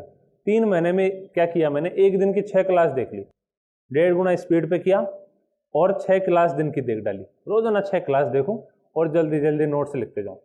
1-2 फ्रेंड्स के नोट्स ले लिए हैंड रिटन, तो लिखने की जरूरत भी नहीं पड़ी। निराला के मान लो नोट्स है तो मैं लिख रहा हूँ, वो लिख रहा हूँ, एक ही बात है, मुझे तो देखना है ना, समझना है मुझे उनको। साहब आप मान लो 250-300 बच्चे हो, अब सेम नोट्स लिखोगे तो किसी फ्रेंड का ले लो पहले से और जल्दी जल्दी उसको पढ़ लो, ठीक है। तो आगे बात करें, देखो मैं हर प्रकार का कहानी का दिखा दिया मैंने एग्जाम्पल, अब मान लो आगे दिखा दिया। ये एक दुनिया समानांतर, ये थोड़ी सी कठिन है, इसमें थोड़ा फिलोसफिकल बातें की गई है और जीवन जैसा है वैसा ही दिखाया गया है, क्योंकि आदर्शात्मक जो बात थी, जो प्रेमचंद लास्ट में जाकर आदर्शवादी समाधान सुझाते थे, उसको यहाँ पर छोड़ दिया गया है। जीवन जैसा है वैसा ही दिखाया गया है। अगर जीवन में बिखराव है, जीवन में अजनबीपन है, जीवन में टूटन है, तो वो ही दिखाया गया है कहानी में। जीवन में द्वंद्व है, यही सच में क्या दिखाया गया है, उसमें कोई समाधान देने का प्रयास नहीं किया गया। आप लोगों ने एक मूवी देखी है लंच बॉक्स, किस किस ने देखी है, हाथ खड़े करो तो मेरी बात आप अच्छे समझ पाओगे। लंच बॉक्स और एक दुनिया समानांतर एक ही बात है। लंच बॉक्स में आप देखते हैं कि शुरुआत से कहानी डेवलप होती है, अच्छे से बहुत सारे द्वंद्व आते हैं, लास्ट में जब वो रेस्टोरेंट में बैठा रहता है तो हम क्या सोचते हैं कि ये मिलने आएगी और कहानी सब अच्छी हो जाएगी, लेकिन वहीं से चीज़ें जो जैसी है कि नहीं ये सही नहीं है, और वहीं से जो एंड, जो लाइफ में एंड होता है वैसे उसमें एंड दिखाया गया है। इसी प्रकार नई कहानी में है, ना आदि है ना अंत है और ना उत्कर्ष है, जैसा है वैसा दिखाया गया है। कभी कभी अंत वाली बात को पहले बोल दिया गया है, कभी कभी बीच से शुरू कर दिया गया है, कभी कभी जो बोलते हैं ना प्रतीकों के द्वारा कहानी कही गई है। तो आपको यही लिखना है इसमें, तो लिखने का तरीका बदल गया। प्रेमचंद का उत्तर हम अलग तेवर में लिख रहे थे, अब एक दुनिया समानांतर का आएगा तो हम अलग तेवर में पहुंच जाएंगे। अब तेवर समझो ना कि कहानी का तेवर क्या है, हम क्या पढ़ रहे हैं। अगर प्रेमचंद जैसा उत्तर यहाँ पे लिख दिए तो फिर काम नहीं चलेगा। तो आपको तेवर भी समझना है कि किस प्रकार की बात पढ़ रहे हैं। अब मैं कबीर पे आ जाऊंगा फिर मेरे तेवर चेंज हो जाएगा, जायसी पे आऊंगा तेवर चेंज हो जाएगा। अगर मैं प्रसाद पे आ गया तो फिर थोड़े आदर्शात्मक बातें करूंगा, वहां पर आप त्याग की बात करोगे, बलिदान की बात करोगे, राष्ट्रवाद की बात करोगे। राष्ट्रवाद की बात आप कबीर में करते हुए अच्छे नहीं लगोगे। तो आपको ये समझना है कि मैं कौन सा सेक्शन पढ़ रहा हूँ। हिंदी साहित्य में अलग अलग काल में अलग अलग लेखक ने अपना अपना दर्शन है। सर ने बोला कि मैं ऐसे आधा घंटे पहले कंप्लीट कर ली, ये बात सच है। और ये बात सच कैसे है, क्योंकि हिंदी साहित्य पढ़ने के बाद में आप थोड़े दार्शनिक बन जाते हो, आपको दर्शन के साथ साथ समझ हो जाती है कि जैसे अस्तित्ववाद दर्शन है। हम जब पढ़ते हैं मल्लिका वाला नाटक पढ़ते हैं तो उसमें आता है आषाढ़ का एक दिन, तो आप साथ साथ में फिलॉसफी भी पढ़ते जाते हो। आप जैन दर्शन को पढ़ देते हो, बौद्ध दर्शन को पढ़ लेते हो, जब तांत्रिकों की बात आती है सिद्ध आता है। आप कबीर के वक्त आप बकरी पाती खाता तो उस टाइम पे आप अहिंसा का दर्शन भी पढ़ लेते हो। प्रसाद के वक्त आप शैवाद्वैतवाद का दर्शन पढ़ लेते हो। तो आपको सारे दर्शन भी समझ में आने लगते हैं और जीवन का असली मूल क्या है। अब इस बार जो ऐसे आया था वो क्या था कि भोगवाद है वो भी खराब है और जो त्याग है वो भी माया है। मतलब एक्सट्रीम सिचुएशन हो गई कि आप चार्वाक बन रहे हो, अत्यधिक भोग कर रहे हो, वो भी गलत है, लेकिन आप अत्यधिक त्याग कर रहे हो, जैन बन रहे हो, तो भी गलत है। जैन की जो फिलॉसफी है कि सब कुछ त्याग कर दो। और बीच का मार्ग क्या है? बौद्ध दर्शन, मध्यम मार्ग प्रतिपदा। तो आपको हमेशा जीवन में भी ये अपनाना है। अगर आपको दर्शन समझ में आने लग गए ना सारी चीजें, तो हिंदी लिटरेचर अपने आप से हो जाएगा। कबीर का दर्शन क्या था? कबीर क्या सोचते थे? सूर का दर्शन क्या था? तुलसीदास का दर्शन क्या था? तो ये फायदा हिंदी लिटरेचर आपको ऐसे में पहुंचाने वाला है। ऐसे में अगर अमूर्त विषय आ गया ना, तो आप इतना अच्छा लिखोगे। हिंदी साहित्य का कोट मैंने जो ये वाला था, मैंने कहाँ से शुरू किया इसको? मैंने शुरू किया जो अपने तंत्रवाद को ना सिद्ध और नाथ से मैंने शुरू किया। सिद्ध में जैसे बोलते हैं ना कि जितना हो सके भोग करो, वो बातें मैंने वहां से शुरू किया। फिर वही नोलक पात्री आगे नाचे, वो मैंने सारा लिखा हिंदी लिटरेचर का। उसको थोड़ी पता है कि हिंदी लिटरेचर का है, और अगर उसको ये तो नहीं पता कि ये ऐसे लिख रहा है, उसको ये ज्ञान नहीं है ना कि हिंदी लिटरेचर ऑप्शनल है, इसका नहीं पता उसको लगा कि यार कितना अच्छा पढ़ रखा है इसने, तो उसको सब कुछ आता है, डेटा भी दे रहा है, कविताएं भी लिख रहा है, कोट्स भी अच्छे लिख रहा है, बीच बीच में बुक्स के अच्छे अच्छे नाम लिख रहा है। कि जो फ्रॉइड है उसने अपनी पुस्तक मनोविश्लेषणवाद में ये व्यंग किया है, ये कहा है लिबिडो ऐसा होता है। आपको पता है, हिंदी साहित्य में पढ़ रखा है सब कुछ, उसको थोड़ी पता है। तो आप ऐसे अपने नॉलेज को, आप ये बताओ कि जो ड्यूअल यूज टेक्नोलॉजी होती है वो क्या होती है? मिसाइल वगैरह जो है ना, ड्यूअल यूज टेक्नोलॉजी बोलते हैं ना, कि एक दो जगह एक ही टेक्नोलॉजी, लेकिन उसका अलग अलग तरीके से यूज कर सकते हैं। E = mc² है, उसको आप बम भी बना सकते हो, परमाणु बम, और आप एनर्जी भी बना सकते हो। तो आप ऐसे करो कि हर कोड को अलग अलग जगह यूज कर लो। अब तेवर बदल रहा है, देखो, एक दुनिया समानांतर, खोई भी दिशाएं। काफी कठिन है थोड़ा सा, शाम का वातावरण दिखाया गया, थोड़ी सी कहानी, 2-4 घंटे में ही पूरी कहानी लिख दी उन्होंने। तो मैंने सबसे पहले क्या था, वातावरण प्रधान कहानी, इसमें कोई कहानी वानी नहीं है ज्यादा, वातावरण दर्शाया गया कि कैसे शहर है, कैसे लोग जा रहे हैं आपस में, लोग एक दूसरे को जानते नहीं है, अजनबीपन है, शहर में आपको कोई नहीं पहचानता, आपकी कोई पहचान नहीं है, यही उसका मूल बात है। तो यही मैंने दर्शा दिया कि आज इससे इंदिरा के व्यवहार में मेहमान नवाजी की बुआ, ये मैंने छाट लिया उसमें से। उसमें क्या है कि यहाँ पर आपको ऐसा दिखाई देगा कि संबंधों में टूटन है, संबंध जुड़ नहीं रहे हैं एक दूसरे से, तो संबंधों में कैसे कृत्रिम जो पन है, कृत्रिमपन आ गया है उसमें। तो आप इसको दर्शा दो। फिर उसके बाद पहचान का संकेत, भीड़ में है वो, लेकिन फिर भी क्या है, अकेला है, तो उसको कोट ही लिख दो। बस ऐसे आपको कोट याद करना है। कहानी आपको पूरा पता है, लेकिन 3-4 कोट में आपको पूरी कहानी समेट देनी है, ठीक है। तो ये कॉपी आपकी अलग होनी चाहिए। जब एग्जाम के एक दिन पहले आप पूरे नोट्स रिवाइज नहीं कर पाओगे, ये कॉपी ही आपको काम आएगी इस वक्त। आप जल्दी जल्दी उसमें देख लो भाई ये कोट है इसका, इसमें इसके पीछे कहानी ये है, इसके पीछे कहानी है। जब क्वेश्चन आएगा आप कोट भी लिख दोगे, कहानी भी लिख दोगे। कोट लिख रहे हो तो भी अच्छी बात नहीं है, कोट को थोड़ा पहले लिखो कि चंद्र किस प्रकार था, उसमें अकेलापन था, तो अकेलापन इस प्रकार से दर्शाया गया कहानी में, फिर कोट लिख दो आप। तो कोट भी लिखना है, उसके पीछे जो वातावरण है, उसके पीछे जो व्याख्या है वो भी लिखनी है। तो यही स्मार्ट, इसमें स्मार्ट बात यह है कि एग्जाम के पहले सारे नोट्स खोल के देख रहे हैं कि क्या होगा, कैसे होगा, अरे तो हो ही नहीं रहा, ये भूल गया, वो भूल गया। यहाँ पे ऑर्गेनाइज तरीके से आपने लिख लिया पूरा अच्छे से। मैंने बीच बीच में से नोट्स उठाए, मैं कॉपी लेके आया हूँ, आपको दिखाऊंगा बाद में। और बाद में शिल्प पक्ष, क्योंकि जो नई कहानी है उसका कथ्य के साथ साथ शिल्प भी महत्वपूर्ण है, इसलिए शिल्प के भी 1-2 एग्जाम्पल लिख लो कि पंजाबी भाषा है, उपमा का यूज ऐसे क्या है, विरोधाभास ऐसे, बस हो गया। अब बात करते हैं हम उपन्यास की। तो उपन्यास में भी वही बात है कि उपन्यास में जो 5-6 कोट हैं उनको छाट के रख लो अलग से, उसके पीछे लिख लो। आप ये भी लिखो, कोट लिख लिया, आपको समझ में नहीं एग्जाम के पहले कोट यूज कहाँ करना है, तो आप लिख लो ना पर कि मानव की महिमा का चित्रण।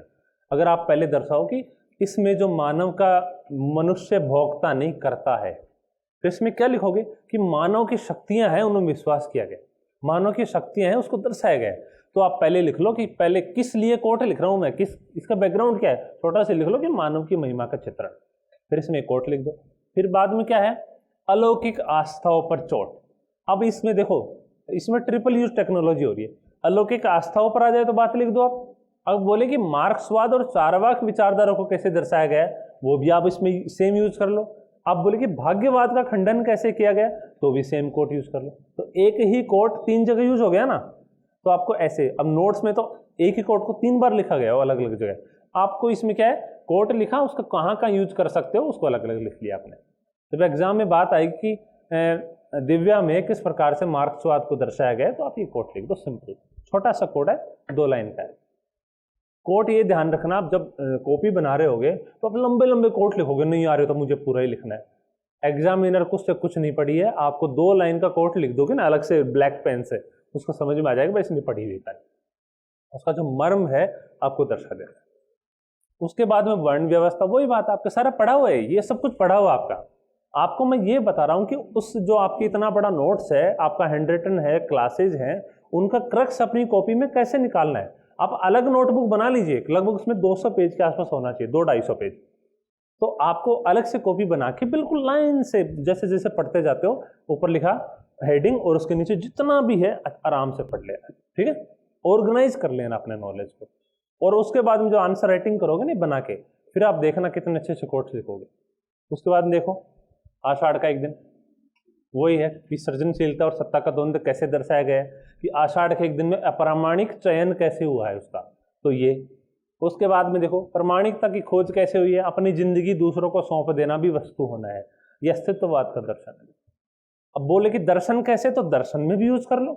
और प्रामाणिकता की खोज अगर बोले कि आषाढ़ के एक दिन में हर पात्र अपनी प्रामाणिकता की खोज में लगा हुआ है, सिद्ध कीजिए, या इस कथन के तर्क सहित उत्तर दीजिए इस कथन। तो आप लिखोगे तर्क मतलब क्या है कि एग्जाम्पल देना है, अपने उत्तर को प्रमाणों सहित दर्शाना है। तो प्रमाण क्या है, कोट्स हिंदी में, तो कोट्स आपको दर्शा देना है। वो ये प्लेटोनिक प्रेम है। प्रकृति के बारे में क्या विचारधारा, कि शहरी लोग क्या विचार रखते हैं, गांव के लोग क्या विचार रखते हैं। तो गांव के लोग प्रकृति के नजदीक होते हैं, शहरी दूर होते हैं। आपने ये बात लिख तो दी, लेकिन आप कोट लिख दोगे ना साथ में कि हम जिएंगे हरिण शावक, ये लिख दिया, उसके बाद में प्रियंगो वाला लिख दिया, तो उसको आराम से आप समझा दोगे कि मैं क्या कहना चाह रहा हूं विद एग्जाम्पल, कि मैंने बुक भी पढ़ रखी है। आपने सिलेबस देखा होगा, पेपर 2 के नीचे क्या लिख रखा है कि परीक्षार्थी से यह अपेक्षित है कि ये जो बुक्स है इनको पढ़े, लिख रखा है ना उसमें। तो आपको अपेक्षित है मतलब क्या, कि उसमें जो कोट्स हैं, एग्जाम्पल्स है, वो वहां पर लिखे, ठीक है। और यहाँ पर नोट्स में इतना सिंपल बना दिया गया है कि आपको ना तो कुरुक्षेत्र पढ़ने की जरूरत है पूरी, ना आपको भारत भारती पढ़ने की जरूरत है। आप बस कोट्स में छाट लो इंपॉर्टेंट, कि अतीत का कैसे महान दर्शाया गया है, वर्तमान को कैसे दर्शाया गया, और भविष्य में क्या संभावना है।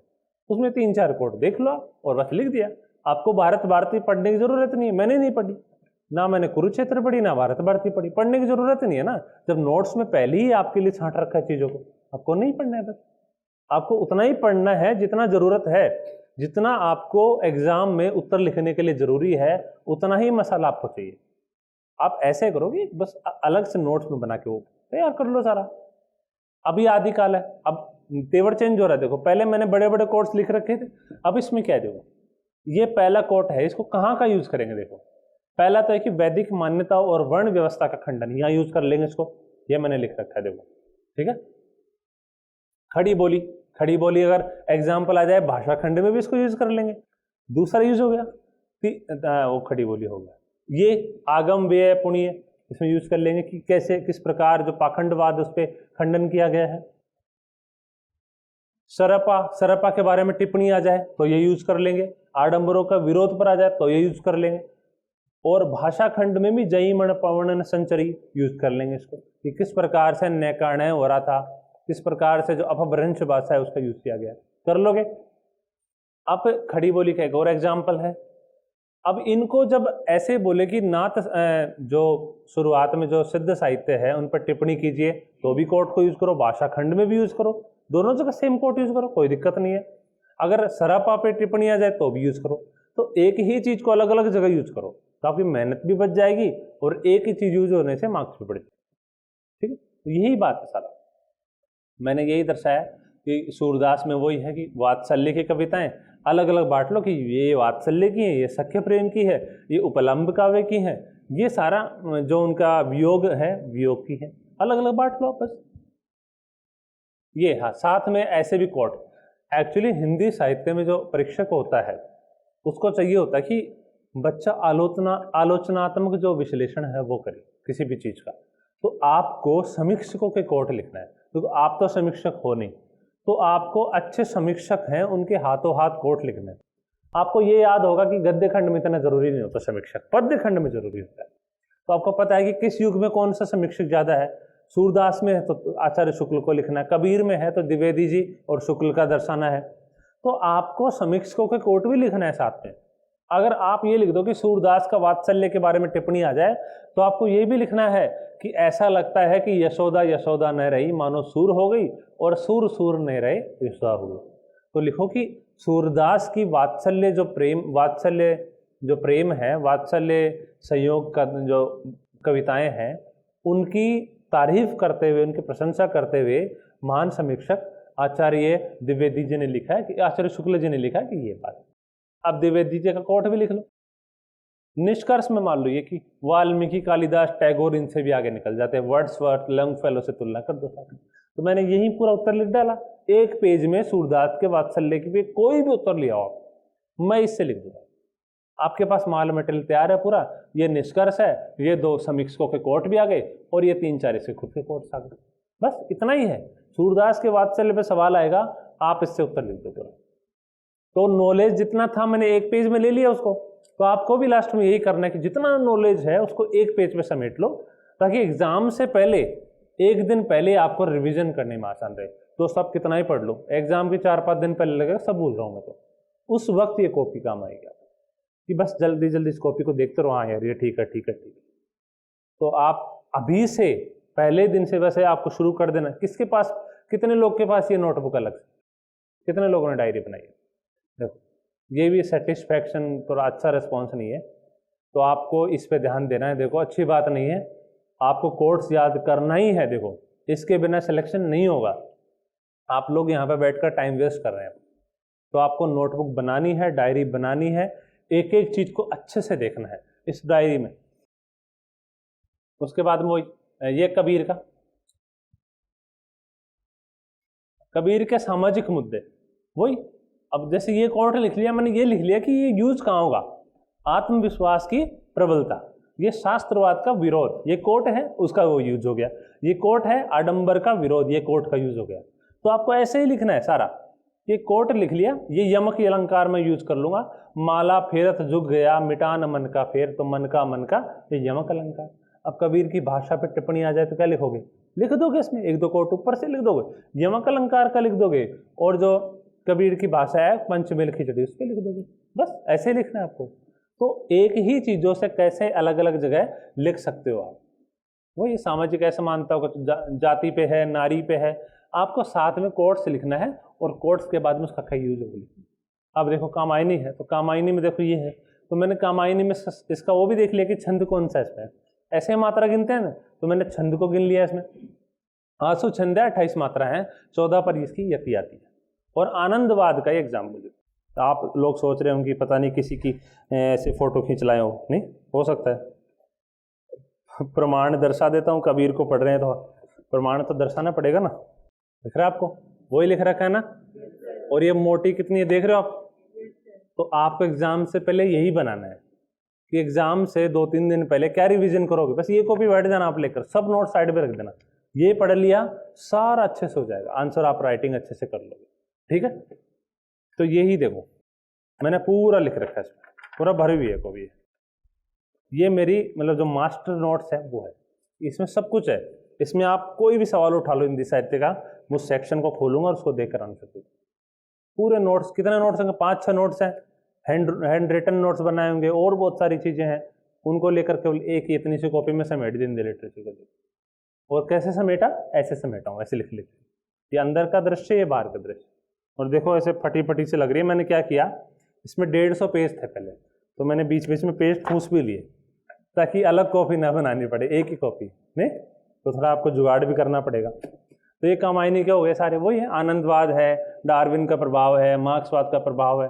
जो ज़्यादा इंपॉर्टेंट है उनको पहले है वो अंडरलाइन कर लो, उनको हाईलाइट कर लो आप अच्छे से कि ये ज़्यादा इंपॉर्टेंट है। ये तो हर जगह लिख दूंगा, विषमता की पीड़ा से व्यवस्थित है नहीं, वो सारा लिख दूंगा अच्छे से।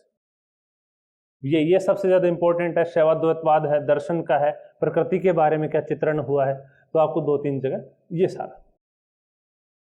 अज्ञेय का जो कहानी, अज्ञेय की कविता कौन सी है, असाध्य वीणा, पढ़ चुके हो ना आप, नहीं पढ़े हो, आएगी अभी, फिर भी मैं आपको बात बता दूं, अज्ञेय की कविता आराम से समझ में आती नहीं है।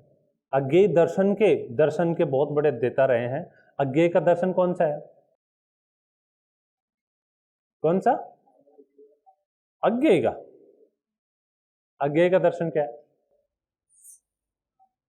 टी.एस. इलियट का दर्शन है ना, वो अज्ञेय का दर्शन है एक्चुअली।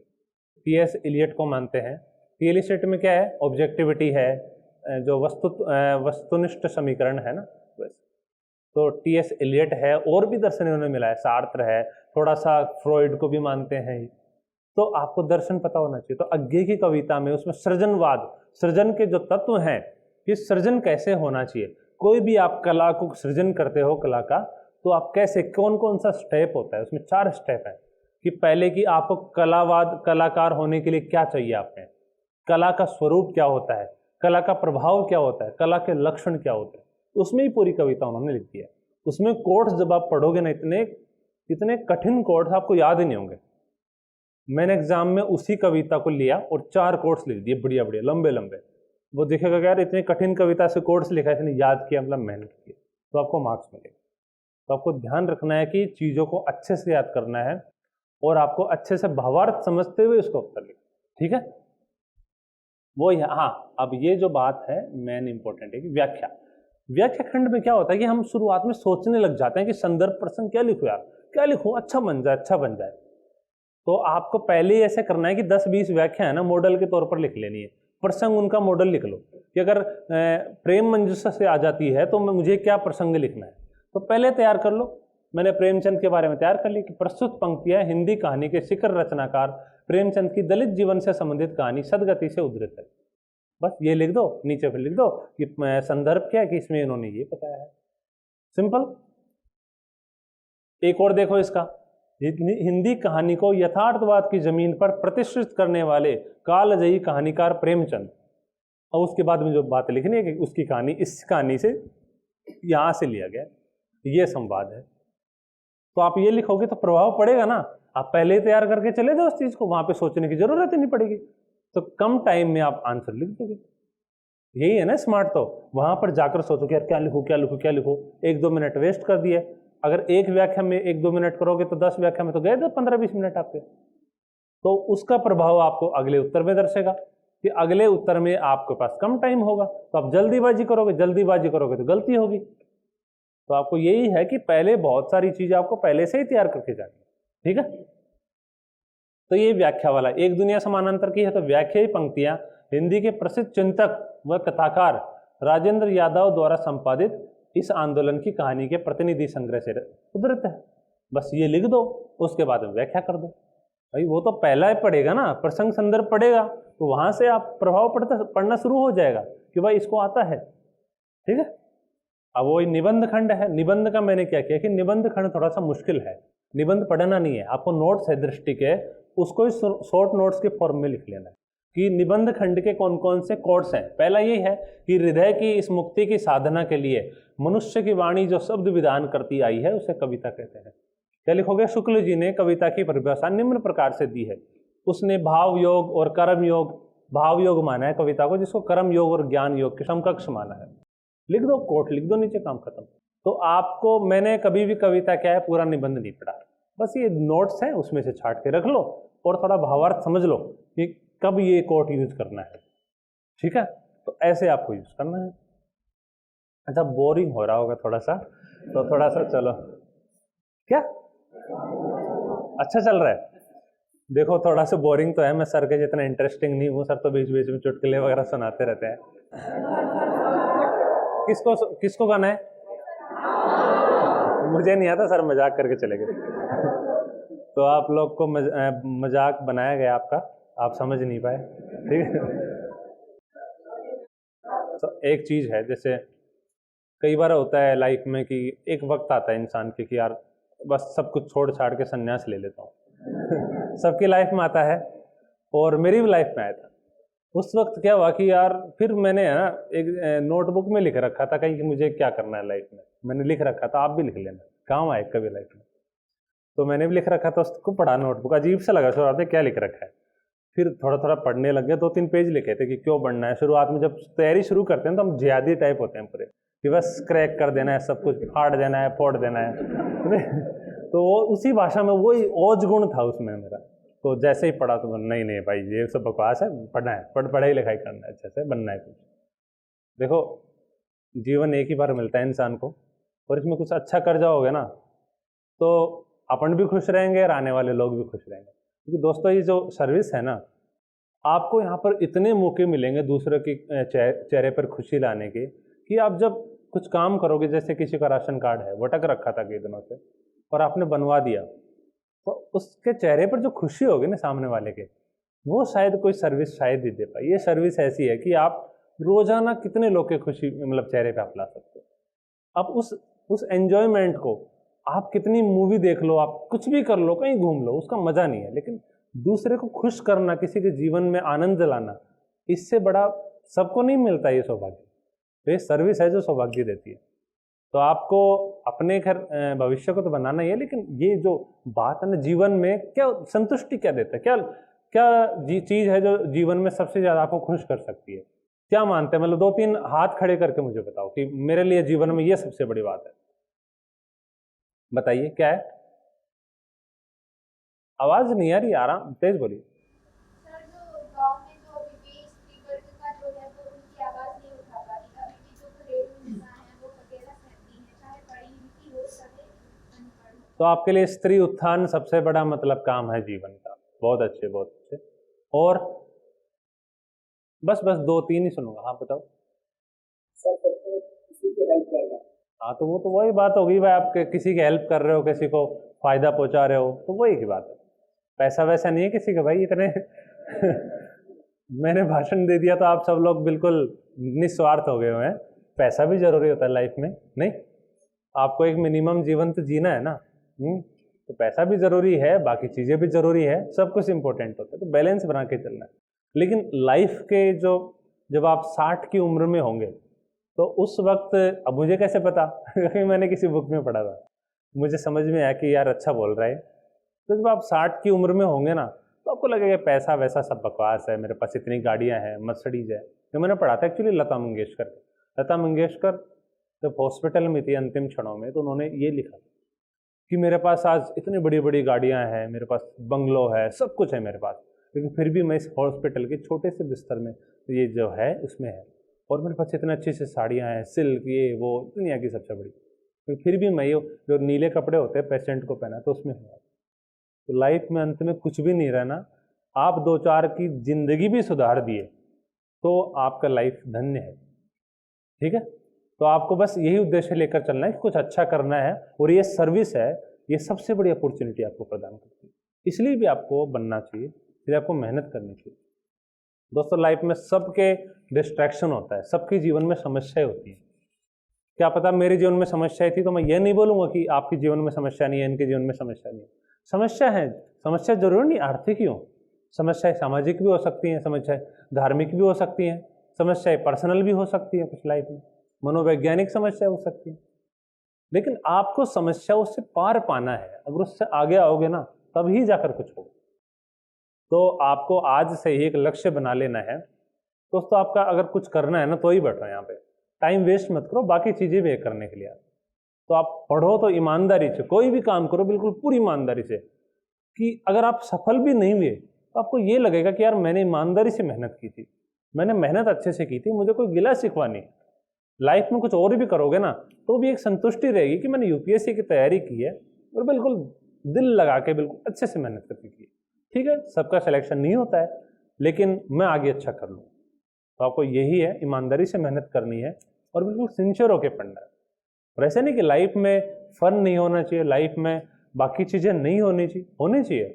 आपको उतना ही अच्छा कला पर भी ध्यान देना। मान लो जो आपको किसी को संगीत पसंद है, किसी को स्पोर्ट्स में मान लो किसी को बैडमिंटन खेलना पसंद है, किसी को फुटबॉल खेलना पसंद है, तो खेलो ना आप। लेकिन 1-2 साल लाइफ की कर लो, उसके बाद में काफ़ी मौका मिलेगा आपको। दोस्तों मैंने लाइफ में कभी भी बैडमिंटन नहीं खेला था, अकेडमी में जाके सारी चीज़ें मौका मिली। बैडमिंटन खेल रहे हो आप, चेस खेल रहे हो आप, ये कर रहे हो, आपको संगीत में मौका मिल रहा है, आपको डांस सीख रहे हो, आप ड्रामा सीख रहे हो वहाँ पर जाकर। 2 साल में क्या होता है अकेडमी में? पढ़ाई तो होती नहीं है, वहाँ पर मज़े करते हैं लोग। बस लाइफ में ये सीखना है कि चीज़ों को हैंडल कैसे करें। वहाँ पर जाकर फन लविंग माहौल होता है पूरा, आपको सारी चीज़ें करने का मौका मिलता है, अच्छे अच्छे दोस्त बनाने का मौका मिलता है, वहाँ पर सब कुछ मिलेगा आपको। यहाँ पर आप उसके चक्कर में बर्बाद हो गए तो ये सर्विस नहीं पा पाओगे। अगर सर्विस पा ली है तो ये सारी चीज़ें बाद में मिलेंगी आपको। तो आपको यही ध्यान रखना है कि इन चीज़ों को छोड़ देना है, तो बढ़िया से तैयारी करनी है, बिल्कुल दिल लगा के पढ़ाई करनी है, और जितना हो सके जितना जल्दी से पढ़ा के ये शॉर्ट नोट्स बना के और बस आंसर राइटिंग करनी है रोजाना। जिस दिन आप आंसर राइटिंग के माहिर बन गए ना, उस दिन यूपीएससी आपके लिए दूर नहीं है, मैं गारंटी से बोल सकता हूँ। ठीक है, तो आप आंसर राइटिंग बढ़िया से करनी है, और कोई दिक्कत हो तो टीम यहाँ पे मौजूद है, सर मौजूद है, इतने एक्सपर्ट लोग हैं, तो आपको बिल्कुल उनका सहयोग लेना है टाइम पे। ठीक है, ये प्रश्न ये हो गया।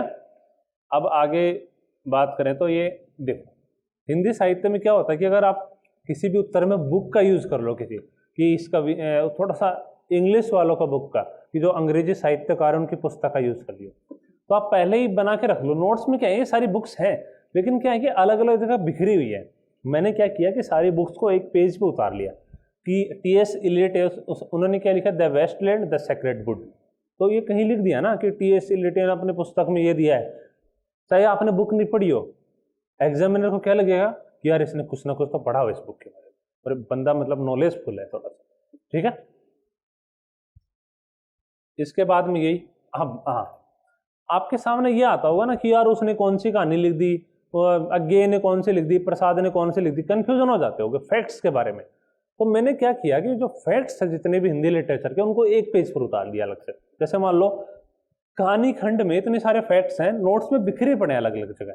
जैसे प्रेमचंद पूर्व की कितनी कहानियां हैं, देखो ये 8-9 लेखक की कहानियां हैं, बिखरी पड़ी है नोट्स में। तो मैंने क्या किया, 8-9 लेखक की कहानी लिखी, उनका लेखक लिख लिया। तो आप क्या करोगे, जैसे इसको छोटा करूंगा थोड़ा सा, देखो आपको एक ही पेज में, देखो ये आगे 8-9 कहानी है, प्रेमचंद पूर्व क्वेश्चन आ जाए तो 8-9 कहानी आप याद कर लोगे। नोट से याद करोगे तो टाइम लगेगा, कंफ्यूजन भी होगा साथ में, इसलिए आप एक पेज पर उतार लो सारी कहानियों को और आराम से कर लो। उसके बाद वैसे ही मैंने किया, प्रेमचंद प्रसाद युग में प्रेमचंद ने कौन कौन सी, प्रथम चरण में कौन सी, द्वितीय चरण में कौन सी, प्रसाद ने 69 कहानियां लिखी, संग्रह कौन कौन सी, कहानियां कौन कौन सी है। वहां पर छोटे छोटे लिख भी लो कि आकाशदीप में चंपा है, पुरस्कार में मधुलिका है, आकाशदीप में संलाप शैली है। तो बस इतना ही आपको याद रहेगा। लास्ट में एग्जाम के पहले थोड़ा सा माइंड में देख लिए ना कि आकाशदीप में संलाप शैली है, तो अगर क्वेश्चन आ गया कि प्रसाद की कहानी शैली पर टिप्पणी कीजिए, तो आप ये लिख दिए ना कि प्रसाद ने अपनी कहानी आकाशदीप में अपनी चरित्र चंपा के माध्यम से संलाप शैली का जिक्र किया है, तो बस हो गया काम, बन गया ना उत्तर। यहाँ से आप कितना पढ़े हो कोई मैटर नहीं करता, आप इससे उत्तर बना लिया। हम बताऊंगा आपको उत्तर कैसे लिखते हैं, जल्दी जल्दी इसको कर लेते हैं। वही है, मन कहानी संग्रह है, मोहन राकेश की कौन कौन सी कहानी है, उसको एक पेज उतार लो बच्चे। यहाँ पे एग्जाम के पहले देख के चले जाओ, बाकी देखने की जरूरत ही नहीं है आपको नोट्स पढ़ने की जरूरत ही नहीं। जब ये पढ़ लिए तो बाकी नोट्स में बचा क्या है। मोहन राकेश को सब जानते हैं, आप जानते हो मोहन राकेश ने किस पे लिखा है, स्थिति प्रधान कहानी है, आपको पूंजीवादी सभ्यता का मरुस्थल है। अगर संवेदना आ जाए तो भी यहाँ से लिख दोगे, और आप मान लो कहानियों के नाम तो पूछेगा नहीं, संवेदना ही पूछेगा ज़्यादा। तो आप अगर एग्जाम्पल के तौर पर लिखोगे ना कि बोले कि मोहन राकेश की कहानियों पर टिप्पणी कीजिए, तो अगर आप लिखोगे कि इस कहानी में उन्होंने ऐसा बताया, इस कहानी में उन्होंने ऐसा बताया, तो एग्जामिनर को क्या लगेगा कि यार ये बंदा पढ़ा लिखा है, इसको पता है कि कौन सी कहानी में कैसे लिखा गया। एग्जाम्पल हो गया साथ में यो। इसके बाद की बात वही है, रेखा चित्र है कि कौन कौन से किसने क्या, श्री राम शर्मा ने क्या लिखा है, बनारसी दास चतुर्वेदी ने, राम वृक्ष बेनीपुरी, माधवी वर्मा। समीक्षा का भी मैंने बना लिया कि किस समीक्षक ने कौन से पुस्तक लिखी है, डॉक्टर नगेंद्र ने कौन कौन से पुस्तक लिखी है, प्रगतिवादी में शिवदान सिंह चौहान, सारे एक पे आ गए। नोट्स में बिखरे पड़े अलग अलग, तो मैंने क्या किया, एक ही पेज पे सबको समेट लिया। आपको भी यही करना है, ये नोटबुक में सारे यही चीज़ें हैं इसमें आगे। जैसे मैं आपको दिखाऊं, इसमें देखो ये खंड है, इसमें तो आपको है ना इस खंड में देखो यही है, दिख रहा है आपको सर, तो आपको यही उतार लेना है इसको, ठीक है। उसके बाद में भाषा खंड क्या है, थोड़ा सा कंफ्यूजिंग है, कभी कभी कंफ्यूजन हो जाता है कौन सा क्या है। तो मैंने बिल्कुल ऐसे देखो, ऐसे डायग्राम के तौर पर, ऐसे फ्लो चार्ट के तौर पर सारा बना दिया। स्वर 3 है, लघु दीर्घ संयुक्त 4 होते हैं सारे। भाषा खंड में 4 चीज पढ़नी होती है, ध्वनि, शब्द, व्याकरण, लिपि। उसके बाद में व्यंजन क्या है, 3 प्रकार के ये है, उसमें 12 ये हैं एक्स्ट्रा हैं। व्यंजन है, अल्पप्राण, सगो, संयुक्त, सारे शब्द, स्रोत की दृष्टि से निर्माण, प्रयोग और परिवर्तनीयता की दृष्टि से युक्तियाँ, सारा उतार लिया। अपभ्रंश भाषा ये है, जैसे अपभ्रंश भाषा कन्फ्यूजन होता है आपको, ऐसे उतार लो 4-5 पॉइंट की। पहला पॉइंट ये है, दूसरा है दोस्तों आपको ना भाषा खंड में अगर हर भाषा के 4 पॉइंट याद है ना काफ़ी है। 4-4 पॉइंट आप याद कर लो। नोट्स में 15-28 पॉइंट लिखे मान लो, आपको 28 याद करने की कोई ज़रूरत नहीं है। आप केवल 4-5 पॉइंट याद कर लो हर भाषा के कि इसमें यह है। और मेन बात, इसमें री का री हो गया, ये का वो वह हो गया ना, री का हाँ, री का ए हो गया, री का री भी हुआ, स्वरों के अनुनासिक रूप हो गए, स्वर भक्ति होगी, ये उतार लो। फिर व्याकरणिक संरचना में 1-2 पॉइंट लिख लो। और उसके बाद में देखो मध्यकाल में अवधि का साहित्यिक भाषा के रूप में विकास। क्वेश्चन आ सकता है पूरा ऐसे कैसे। अब मैंने इस बात को क्या किया, मैंने एक पेज पर उतार लिया कि भौगोलिक परिचय, उद्भव स्रोत क्या है, सूफी काव्य में कैसे हुआ, राम भक्ति काव्य में कैसे हुआ, एक पेज पे पूरा उत्तर आ गया। तो आपको अगर अवधि और मध्यकाल के बारे में सवाल आ जाए तो आप एक पेज से पूरा उत्तर लिख सकते हो। ये एग्जाम में आपको नोट्स देखने की जरूरत ही नहीं है, पहले आप इसी से अपना उत्तर बना सकते हो। तो आपने कभी किया ऐसा नहीं किया होगा। हम मैथमेटिक्स के छात्र हैं तो वहाँ पर ऐसे ही करते हैं हम लोग कि 15 स्टेप को 2 स्टेप कैसे बनाना है। हमारे क्या होता है कि IIT की जब एग्ज़ाम होती है तो वहाँ पर उन्होंने क्या किया है कि जैसे पूरा पेज है उसके छोटा सा नीचे रफ वर्क का देंगे, नाम का देंगे। उनको पता है कि कैलकुलेशन करनी नहीं है, एक तो करना है कि ये कैलकुलेशन, एक 15 स्टेप को एक ये स्टेप वो स्टेप आंसर सीधा। तो ये कैसे करोगे आप, सीधा तो कर नहीं सकते ना, आपको पहले प्रैक्टिस करनी पड़ेगी कि स्टेप कैसे खाए जाते हैं, उसके बाद में 2 स्टेप में आंसर कैसे निकाला जाता है। ठीक है, तो यही करना आपको कि ये बना लेना है। अब इसको आप देखकर आंसर नहीं लिख पाओगे, इसको दे दूं तो आंसर नहीं लिख पाओगे आप। इसको पहले समझना है, फिर अपने भाषा में उतारना, अपने शब्दों में उतारना इसको, फिर आप इसको समझ जाओगे कि लोचनु जल रहे लोचन को ना, ये तत्सम का अवधिकरण उन्होंने कर दिया तुलसीदास ने। तत्सम भाषा थी उसको अवधिकरण में बदल दिया उन्होंने। ठीक है, तो आपको पूरे हिंदी साहित्य को ऐसे बिल्कुल बदल देना। देखो जैसे ये है, ये जैसे मेरे क्या है कि बोलियों में कन्फ्यूजन होता था कि ये बघेली है, बुंदेली है, कन्नौजी है और दक्कनी है, कन्फ्यूजन होता था। मैंने 4 कॉलम बनाए, चारों में से उतार लिया। अब कोई सा भी उत्तर दे दे मैं इसी से लिख सकता हूँ, नोट्स में जाने की जरूरत नहीं आपको। तो ऐसे शॉर्ट नोट्स आप बना लो, हर भाषा के बना लो। ठीक है, ये देखो महादेवी वर्मा के संस्मरण एवं रेखा चित्र, क्योंकि महादेवी वर्मा अलग से भी आ सकता क्वेश्चन, और इस बार आया भी है। 2021 में सवाल आया ना महादेवी वर्मा पे, तो क्या है उनके संस्मरण रेखा चित्र पर टिप्पणी करवाई है ना, तो आप इस पेज को ले लो, इस पेज से पूरा उत्तर लिख सकते हो। क्वेश्चन लिख लो, क्वेश्चन सामने रखो और आप आराम से सारा उत्तर कर सकते हो। ठीक है, तो ये आपको ऐसे नोट्स बनाने हैं। ये पूरी डायरी आपको 20 पेज मैंने आपको दर्शा दी सैंपल के तौर पर।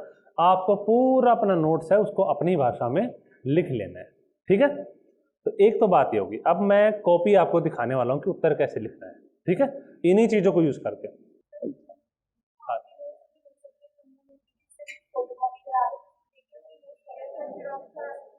ये सैंपल दे दिया ना मैंने, इसके तौर पर बना लो आप। सारा में वही लिखा है, सेम ही बात लिखी है।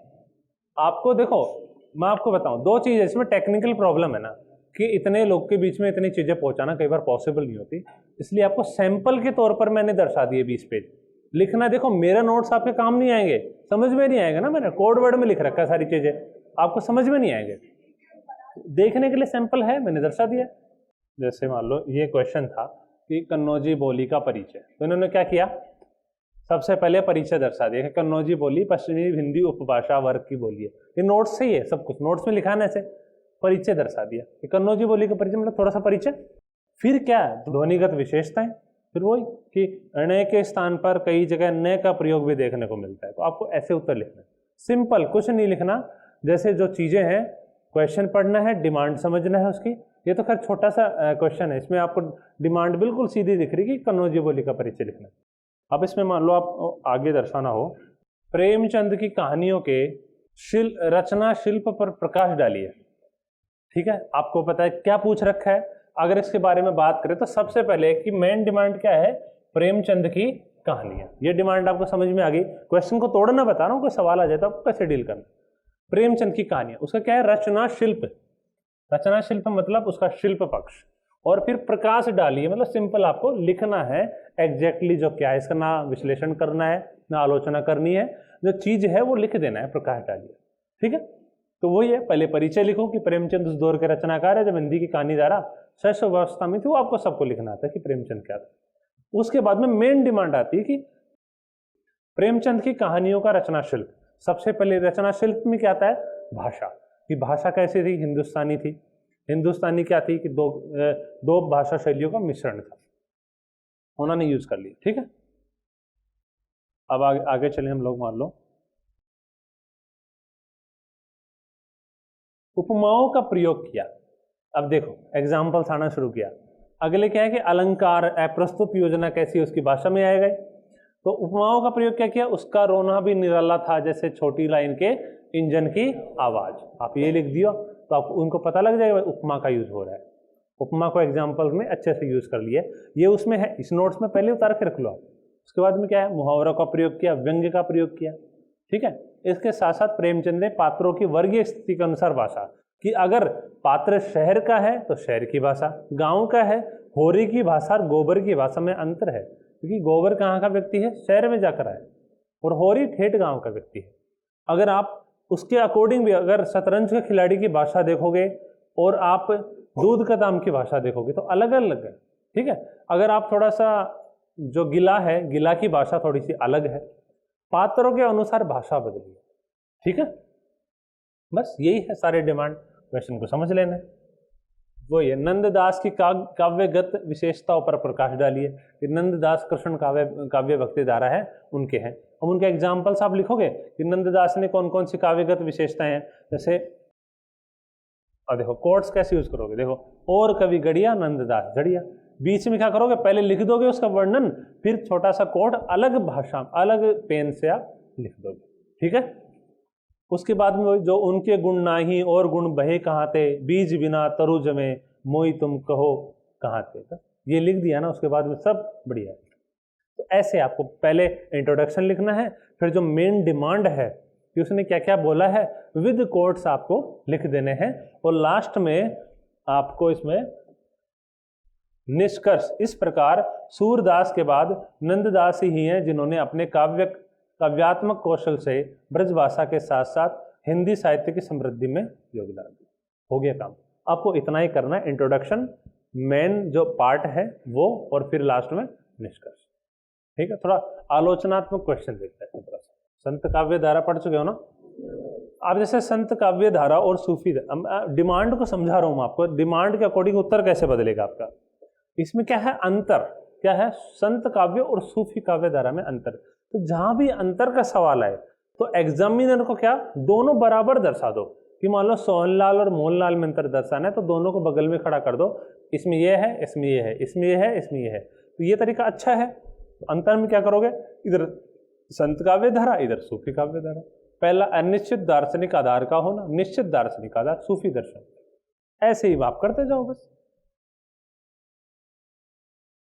उसके बाद वो शिल्पगत विशेषताएं, मुख्यतः मुक्तक इन्होंने प्रबंध लिखे हैं, इनकी भाषा सदुक्कड़ी है, इनकी अवधि भाषा है। अब इसको देखकर एग्जामिनर क्या बोलेगा कि यार बढ़िया समझा दिया मुझे, तो जो बात चाहिए थी अंतर दर्शा दिया, इसका ये, इसका ये, इसका ये, हो गया अंतर।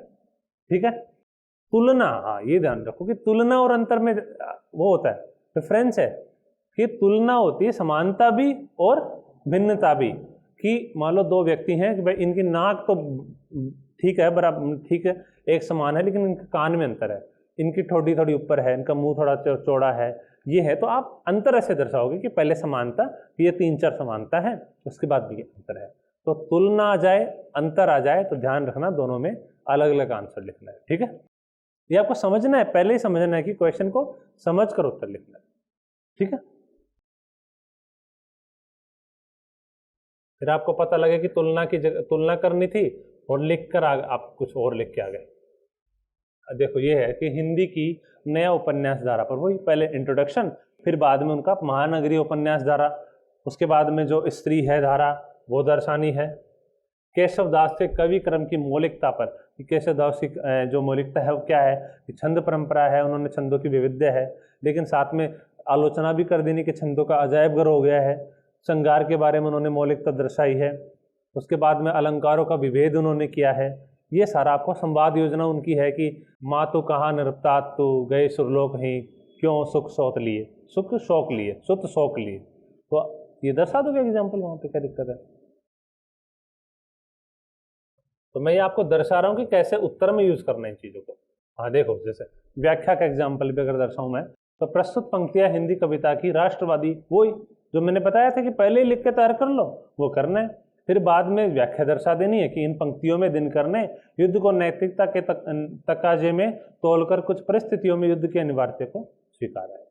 बस आपको ये लिखना, ये व्याख्या कर देनी है। लास्ट में इसमें व्याख्या के बाद में इसका विशेष लिख देना। विशेष में क्या लिखोगे आप कि उसमें कौन सी भाषा है, कौन छंद है, उपमा है, अलंकार वगैरह है, जो भी है उसमें आपको अप्रस्तुत है, प्रतीक योजना है, तो आपको सब कुछ तत्सम शब्दावली है। युद्ध के पक्ष में मजबूत तर्क दिए गए, प्रासंगिकता है कि वर्तमान में युद्ध चल रहा है कि सीरिया और जो बाकी देशों के बीच में युद्ध चल रहा है, आतंकवाद है। आप लिख दो कि क्रीमिया रसिया के बीच में युद्ध चल रहा है, वो किस चीज़ को लेकर है, तो आप ये दर्शा दिए ना, उसको लगेगा कि भाई सब चीज़ों को जोड़कर देख रहा है परीक्षार्थी। ठीक है, तो आपको ऐसा यूज कर लेना। बाकी वैसे ये सारी चीज़ें देखो, फिर भी आप चाहते हो तो मैं एक दो एग्जाम्पल और देता हूँ, फिर आपके सवालों पर आऊँगा।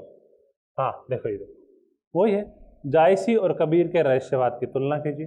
हिंदी लिटरेचर में कोई बड़े बड़े सवाल आते नहीं, इतने आते हैं।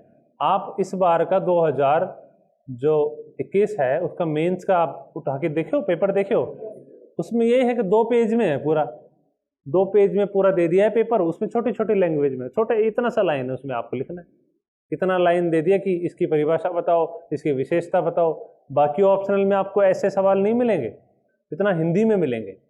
अब लेकिन एक इसमें चैलेंज ये होता है कि जब क्वेश्चन सिंपल आता है तो सबको आता है कि इनको भी आता है, उनको भी आता है, सब लिख देंगे।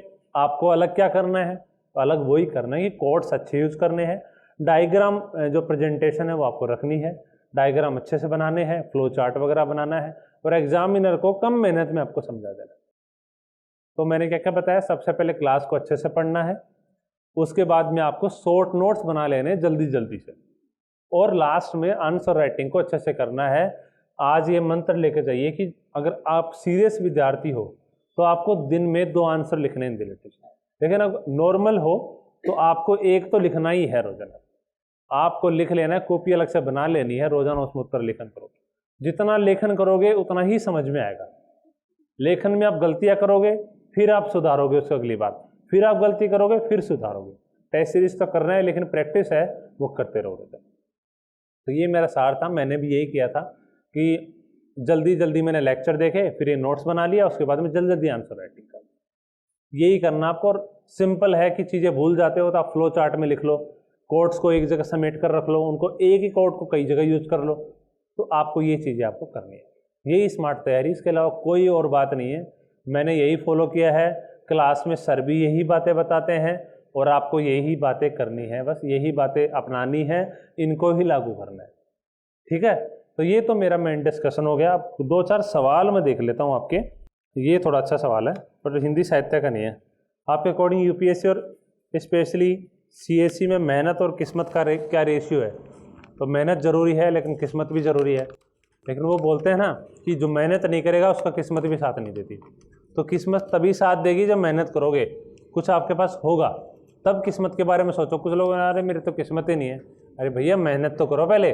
नहीं, आप भगवान के भरोसे मत बैठो, क्या पता भगवान आपके भरोसे बैठा हो, वो है ना। तो मांझी बन जाओ, आपको बस पाड़ काटना है, किस्मत आपकी तभी साथ।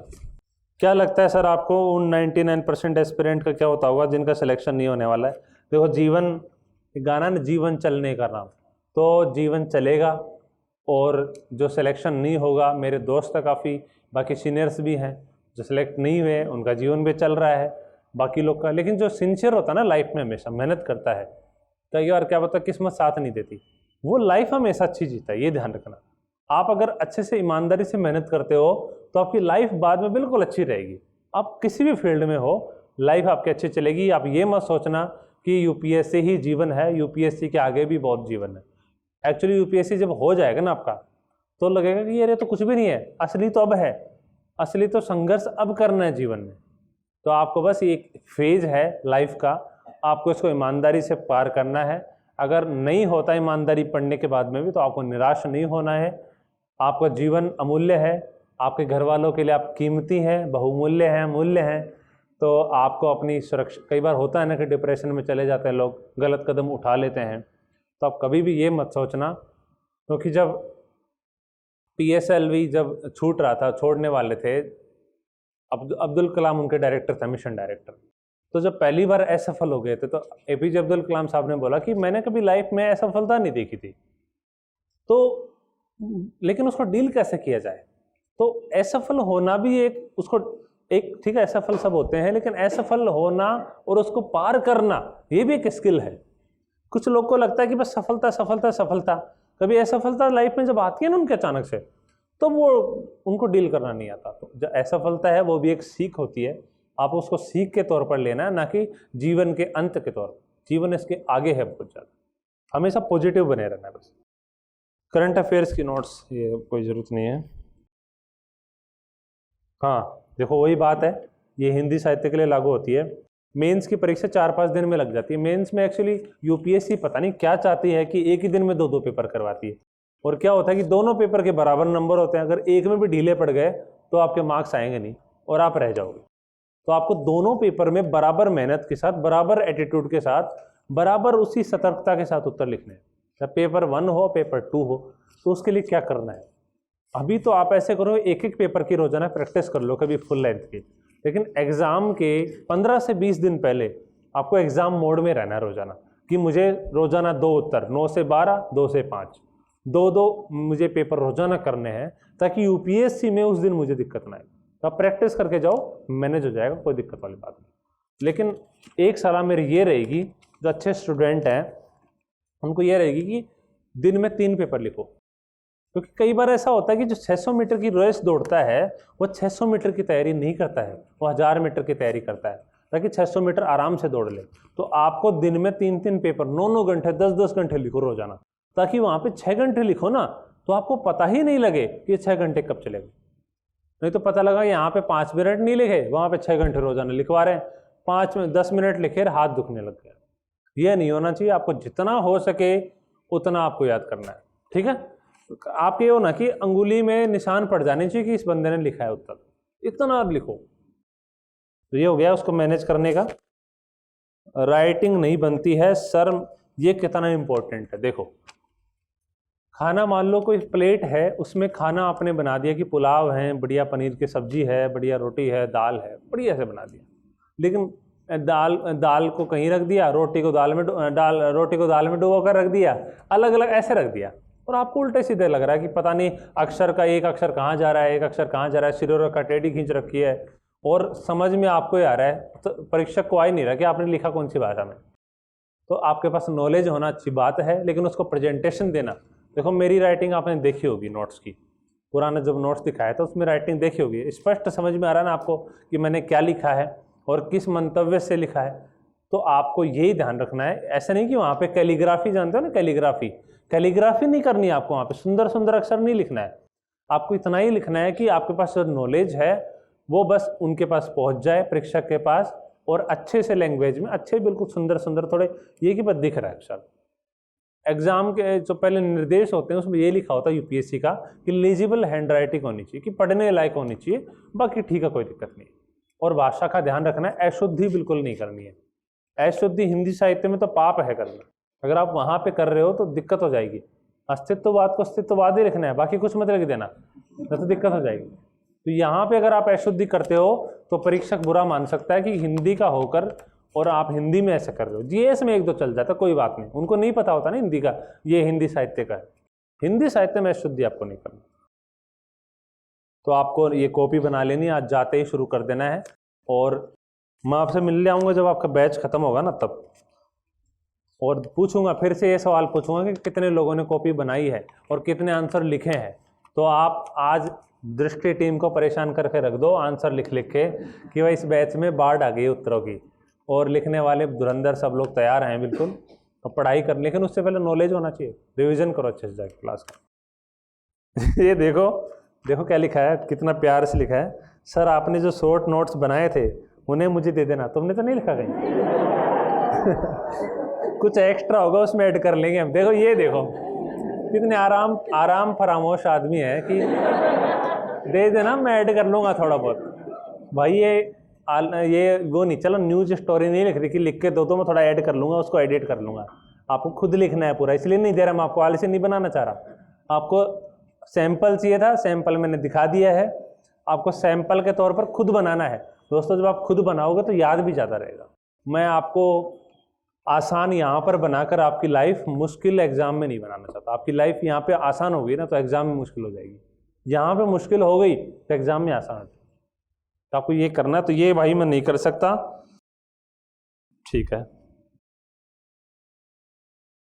कई बार कड़वी दवा लेनी पड़ती है, कुछ दवा, अच्छा कड़वी दवा के बारे में आपने कुरुक्षेत्र नहीं पढ़ा, सॉरी, नहीं तो बता देते कि तिक्त औषधि के सिवा उपचार क्या। युद्ध के बारे में बोला गया ना कि युद्ध आ गया है, कड़वी दवा है, लेकिन लेना पड़ेगा, क्योंकि कई बार ऐसा होता है कि न्याय प्राप्त करने के लिए हिंसा जरूरी हो जाती है।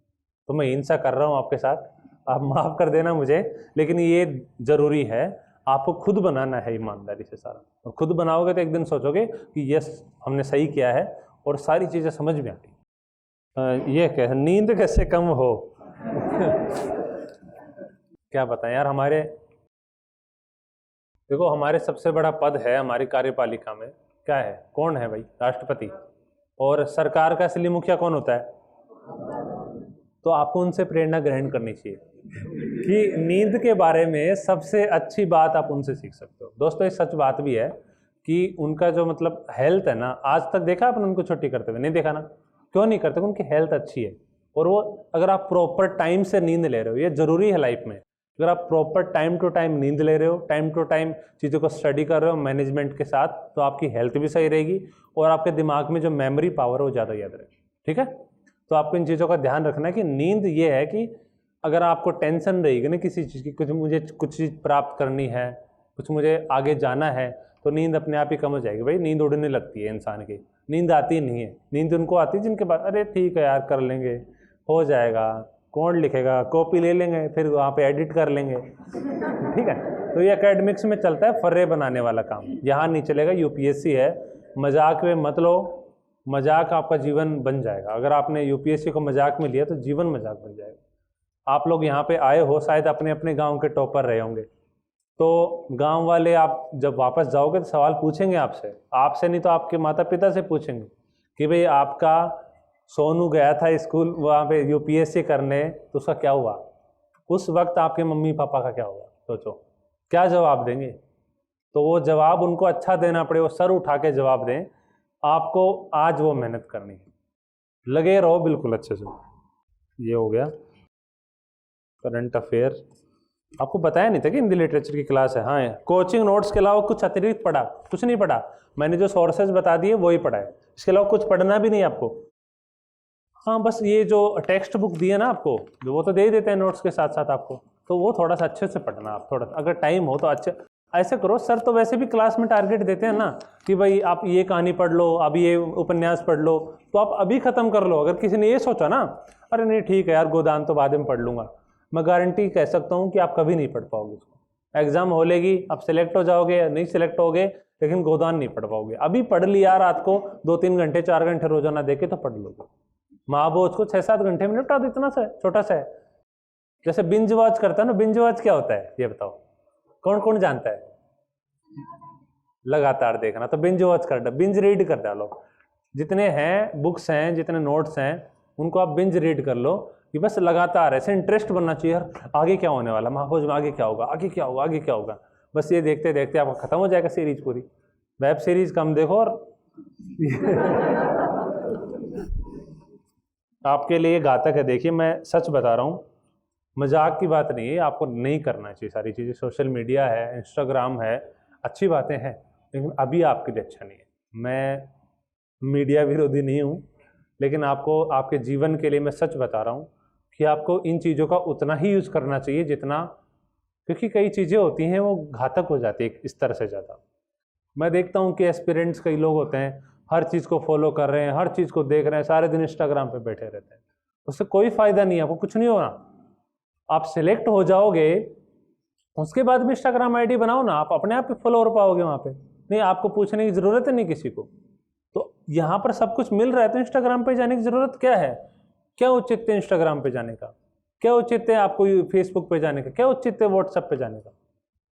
हमने तो कभी तैयारी के दौरान व्हाट्सएप चलाया नहीं, कभी इंस्टाग्राम चलाया नहीं। मैं ये झूठ नहीं बोल रहा हूँ, मैं सच बोल रहा हूँ। मैं एक्चुअली जब सिलेक्शन हुआ था उसके बाद 2-3 महीने चलाया, लेकिन जब दूसरा अटेम्प्ट देना था फिर से उसको अनइंस्टॉल कर दिया, क्योंकि आपके पास रहेगा तो आप चलाओगे। ये एडिक्शन है, तो आपको ध्यान रखना है, जीवन में संतुलन बनाना है, ठीक है। 5 महीने की रणनीति। हाँ भाई, प्रीलिम्स कौन कौन दे रहा है इसमें? कम ही दे रहे हैं मतलब।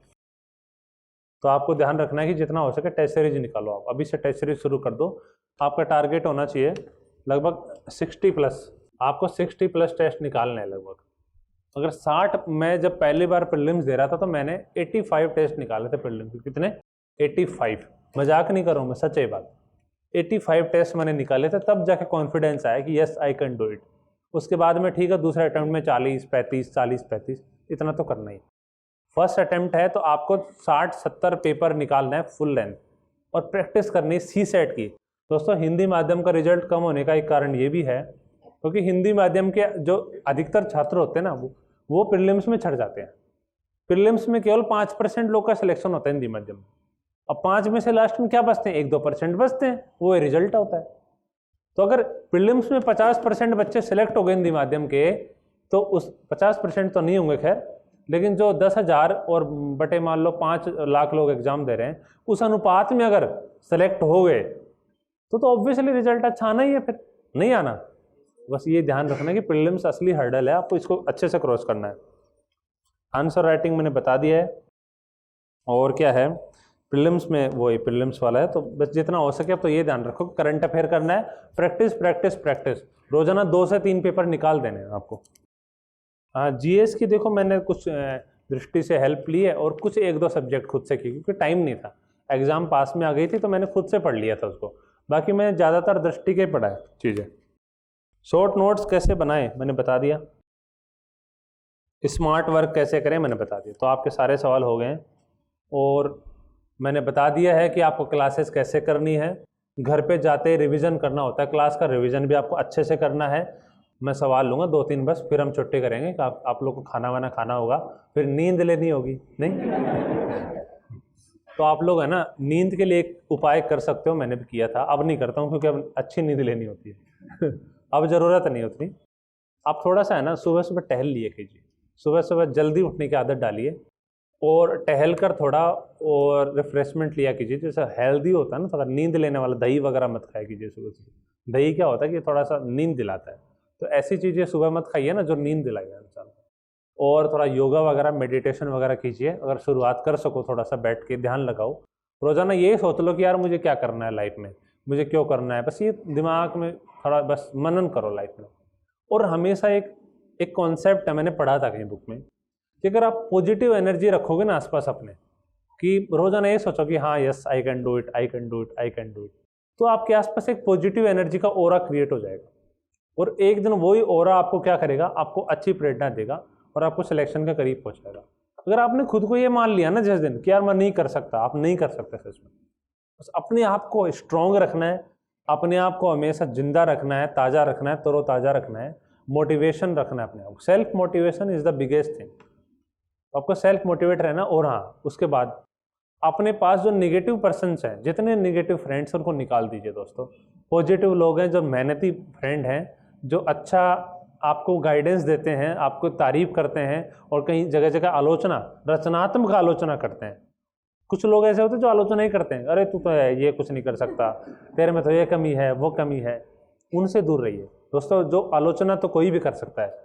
एक्चुअली आपने कहानी सुनी होगी, शायद सर ने क्लास में बताई होगी, कि कोई पेंटर था, उसने अपनी पेंटिंग सड़क पे लगा दी। तो आपने सुना होगा ना वो कहानी, कि सुझाव किसी ने नहीं दिया, सबने कमियां तो निकाल दी, लेकिन जब दूसरे दिन उसने कलम रखा कि भाई सुझाव देकर जाइए कि इसको सही कैसे कर सकते हैं, तो किसी ने नहीं लिखा। तो आपको यही ध्यान रखना है कि अपने आसपास ऐसे लोग को रखो जो रचनात्मक आलोचना करें, आपकी हेल्प करें, आपस में डिस्कशन करें, और जितना हो सके आंसर राइटिंग करो। अब 1-2 सवाल लेते हैं, माइक दे दो, आप ऐसे करो किसी को, ताकि वीडियो में आवाज़ जाए तो लोग को समझ में आ जाए क्वेश्चन क्या है। समझ में आ गया ना? ठीक है, तो आपको अप्लाई करना है। थोड़ा सा बोरिंग हो गया मुझे पता है सब्जेक्ट, लेकिन फिर भी आपको अप्लाई करना है। 1-2 सवाल लेंगे और फिर हम छुट्टी करेंगे, ठीक है। मैं तब तक 1-2 कविताएं निकाल लेता हूँ इसमें से आपके लिए ना, सही रहेगा। ओज गुण वाली निकालता हूँ ताकि आपको थोड़ा सा अच्छा लगे, ठीक है। ओज गुण देखो कबीर में तो है, कबीर में है ओज गुण, कबीर में ओज गुण नहीं आक्रामकता है, ओज गुण और आक्रामकता में अंतर है। आप लोग कंफ्यूज हो रहे हो कॉन्सेप्ट में। हाँ भैया नमस्ते, थैंक यू। बस पहले दिन से ही, हाँ ठीक है, जैसे अभी आपने अपने शॉर्ट्स में दिखाया, मैंने अपने शॉर्ट्स में तुलना किया, मैंने पाया कि मेरा शॉर्ट्स में जो है बहुत ज़्यादा समझ गया, ठीक, ये चीज़ और ठीक। तो ये नोट्स अब पहली बार में थोड़ी बनाए मैंने पहली बार नोट्स बनाए थे 2017 में। सुनो सीरियसली सुनो, पहली बार जब नोट्स बनाने जाते हो आप पढ़ते हो तो ऐसे लगता है सब इंपॉर्टेंट है, सबको अंडरलाइन कर डालते हो। दूसरा राउंड करोगे ना तो लगेगा ये याद है, ये याद है, ये याद नहीं, इसको कर लो अंडरलाइन। तो आप 2-3 राउंड करोगे ना तब जाके अच्छे नोट्स बनेंगे। नोट्स बनाना कला होती है। ये तो मेरा ये है कि जब सचिन तेंदुलकर मान लो पहले दिन ही थोड़ी अच्छा खेलने लग गया था यार, उसने प्रैक्टिस किया ना, हम तो उनको तब देखे ना जब वो अच्छा खेलने लग गया था। तो आप ये तब देख रहे हो जब मेरी पूरी मेहनत है 3-4 साल की वो निकल के आई है इसमें। ठीक है ठीक है, जब हम शुरू में नोट्स बनाते हैं तो लैंग होता है, या फिर जब हम जीएस पढ़ लेते हैं या फिर पूरा ऑप्शन करने के बाद नोट्स बनाते हैं तो उसमें हमें लगता है कि आप किस तो दूसरी कॉपी शुरू कर दो, फिर से नोट्स बना लो। ऐसे करो कि मान लो पहली बार में आपके 500 पेज के नोट्स बन गए, तो आप जब दूसरा राउंड पढ़ो तो उसको 500 को 300 पेज में ले आओ, तीसरे राउंड में 300 को 250 पेज पे ले आओ। तो लास्ट में पहले राउंड में नोट्स परफेक्ट बनेंगे नहीं, ये मैं गारंटी से कह सकता हूँ। तो नोट्स धीरे धीरे बनेंगे। बैठो मैं बताता हूँ, ठीक है। देखो ऑप्शनल पे मुझे लगता है आपको 50-50 का रखना चाहिए, 50% जीएस 50% ऑप्शनल।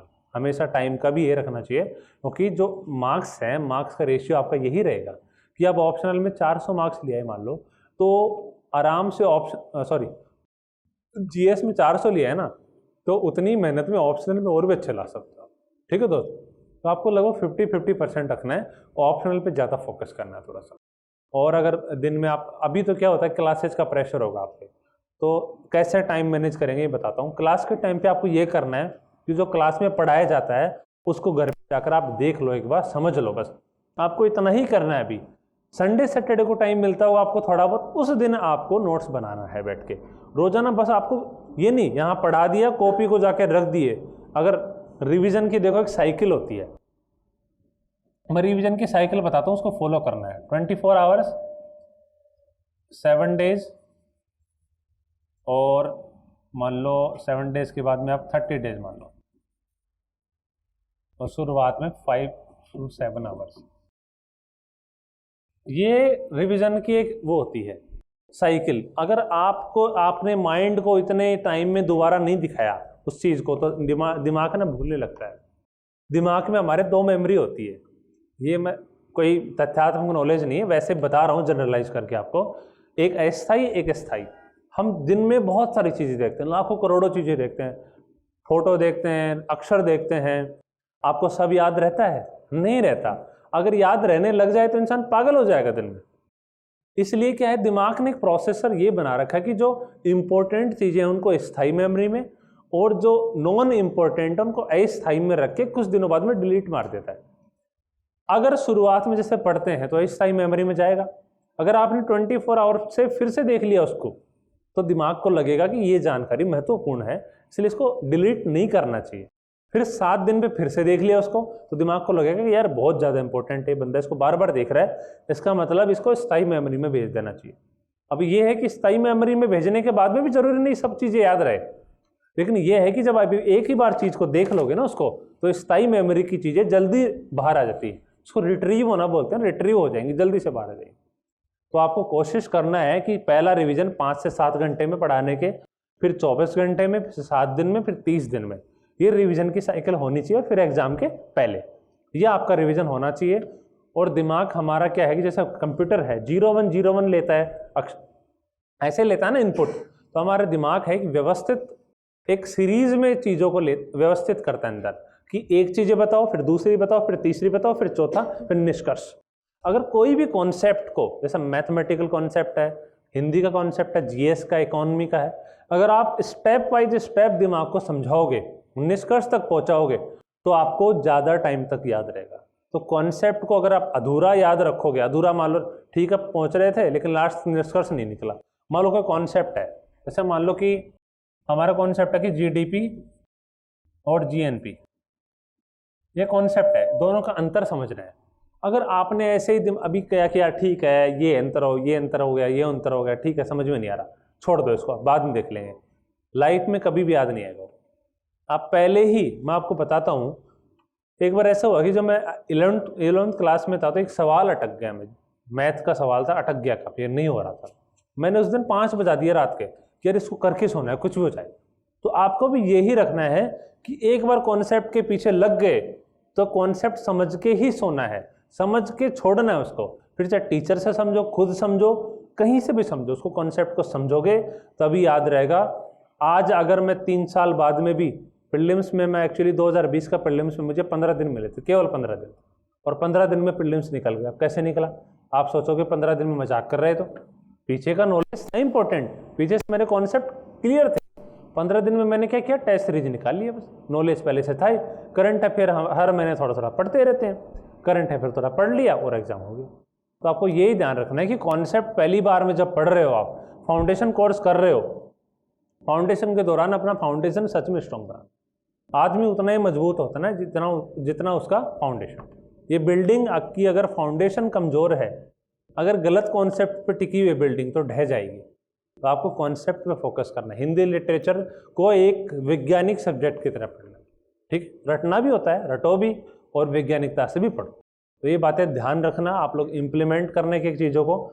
लास्ट में कुरुक्षेत्र में एक कविता है, मैं आपको बता देता हूँ, क्योंकि लाइफ में हमेशा ध्यान रखना है। जीवन उनका नहीं युधिष्ठिर जो उससे डरते हैं। या अगर डर गए चीज़ों से तो आपका जीवन का कोई अर्थ नहीं है, निरर्थक है। वह उनका जो चरण रोप निर्भय होकर लड़ते हैं। आपको हमेशा हर कठिनाई से, आप सर्विस में जाओगे तो आप मान लो माइनिंग का बिजनेस चलता है, अवैध है, आप वहाँ पे जाओगे तो क्या करोगे, भाई चेतावनी दोगे। कई बार नहीं होता कि जैसे ट्रैक्टर से कुचल कर मार देते हैं, डंपर के नीचे आ जाते हैं तो मौत भी हो जाती है, तो आपको डर भी है। इस बार की 2021 की केस स्टडी पढ़ना। आप एथिक्स में केस स्टडी आई है ऐसी कि आप ईमानदार हैं, आपके घर वालों को धमकी दे दी गई, आपके मम्मी पापा हैं, आपकी पत्नी है, उनको खतरा पहुंचाने की कोशिश की गई है। सोचो आप उस सिचुएशन को कैसे डील करोगे। तो ये तो बुक्स हैं, ये वार नहीं करती सामने से, वहाँ तो वार करने वाले बैठे होंगे, सोचो सामने से। वहाँ पर आपको डील करना है तो इनसे डील करना है।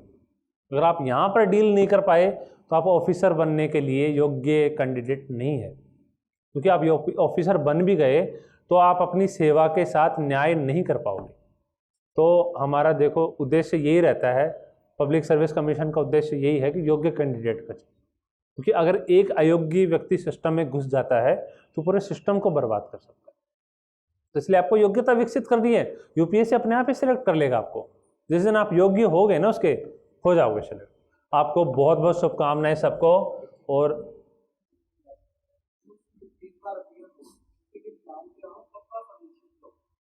देखो ऑप्शनल आपका लगभग हो चुका है 70-80%, तो कोशिश ये करो कि ऑप्शनल को कम टाइम देना शुरू कर दो अभी, फिर प्रीलिम्स पे फोकस करो। इससे प्रीलिम्स हो जाए ना, उसके बाद में ऑप्शनल को अच्छे से बढ़ो।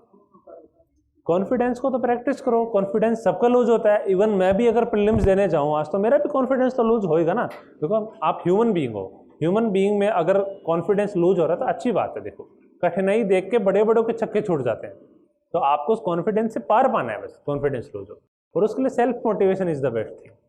ठीक है, तो आपको बहुत बहुत शुभकामनाएं। यार काफी टाइम हो गया, बताओ जीएस की बाद में बात करेंगे, और ऑप्शनल की बताओ कोई दिक्कत हो तो। वो कभी जनरलाइज बात होगी ना कोई सेमिनार में, क्वेश्चन एग्जाम में नहीं समझ, हाँ ये इंपॉर्टेंट बात, 2 मिनट रुक जाओ। आपको सर ने वैसे बताया होगा, गाय की थ्योरी बताई होगी, बताइए नहीं बताई तो बताइए यार, काउ इज फेवरेट। वो ही करना होता है, आपके पास नॉलेज होता है ना, उल्टा सीधा उसको घुमा घुमा के लिखना होता है। सर ने 1-2 उत्तर लिखाए भी होंगे क्लास में कि जब पता नहीं हो तो कैसे लिखना है। कई बार प्रीवियस के क्वेश्चन सर कराते हैं ना सर, तो 1-2 क्वेश्चन आते हो तो समझ भी नहीं आता कि व्याख्या क्या होनी चाहिए उसकी, तो सर क्या लिखाते हैं, फिर वो घुमा घुमा के व्याख्या करते हैं चीज़ों की, बस बैकग्राउंड को बताते रहते हैं, फिर फिलोसफी घुसा देते हैं बीच में कि बाजारवाद कैसे चलेगा, ये कैसे चलेगा, उसमें इसने ऐसे बोला है, टीएस इलियट को ले आते हैं बीच में, यही करना होता है बस।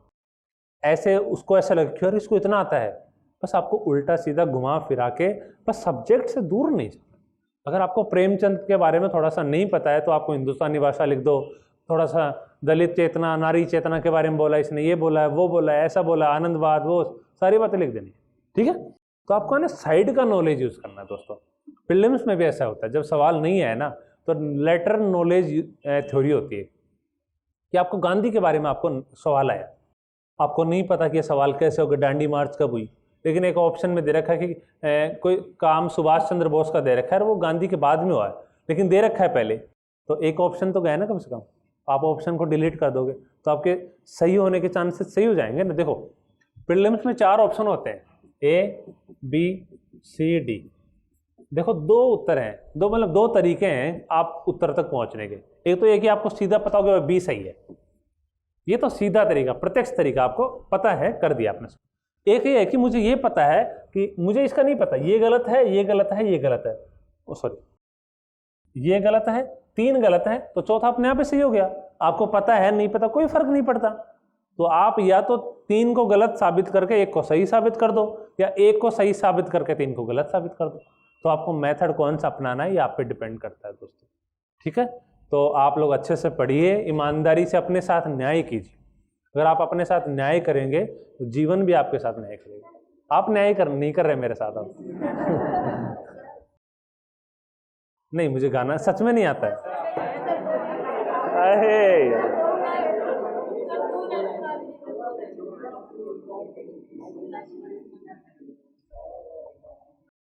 अच्छा, क्या प्रूफ है कि मुझे गाना आता है?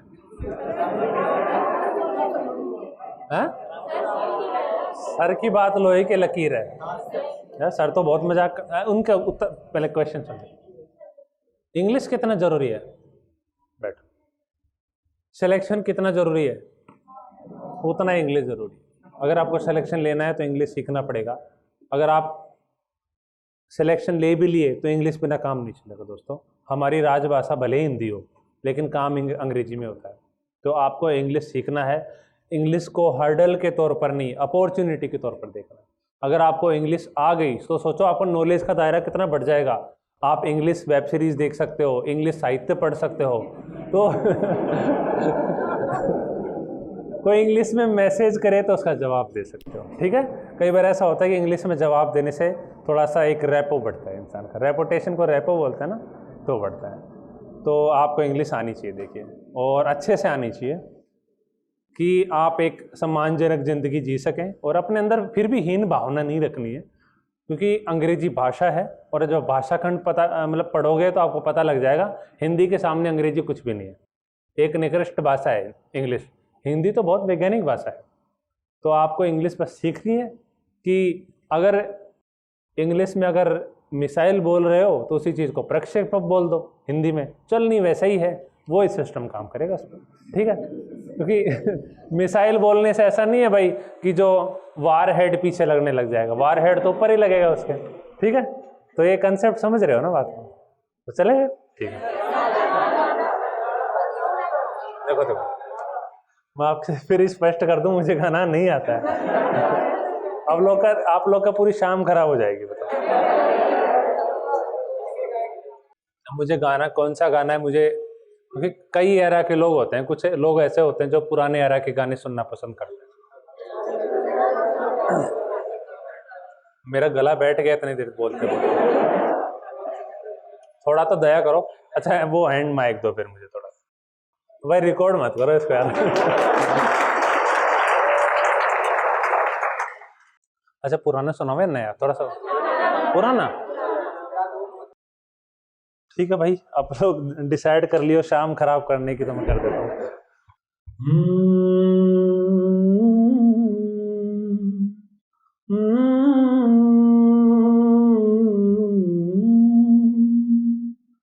छूकर मेरे मन को किया तूने क्या इशारा, छूकर मेरे मन को किया तूने क्या इशारा, बदला ये मौसम, लगे प्यारा जग सारा, छूकर मेरे मन को किया तूने क्या इशारा, तू जो कहे जीवन भर तेरे लिए मैं गाऊं, तेरे लिए मैं गाऊं, गीत तेरे बोलों पर लिखता चला जाऊं, लिखता चला जाऊं, तू ही मेरा जीवन, तू ही जीने का सहारा, छूकर मेरे मन को किया तूने क्या इशारा, बदला ये मौसम, लगे प्यारा जग सारा, छूकर मेरे मन को किया तूने क्या इशारा।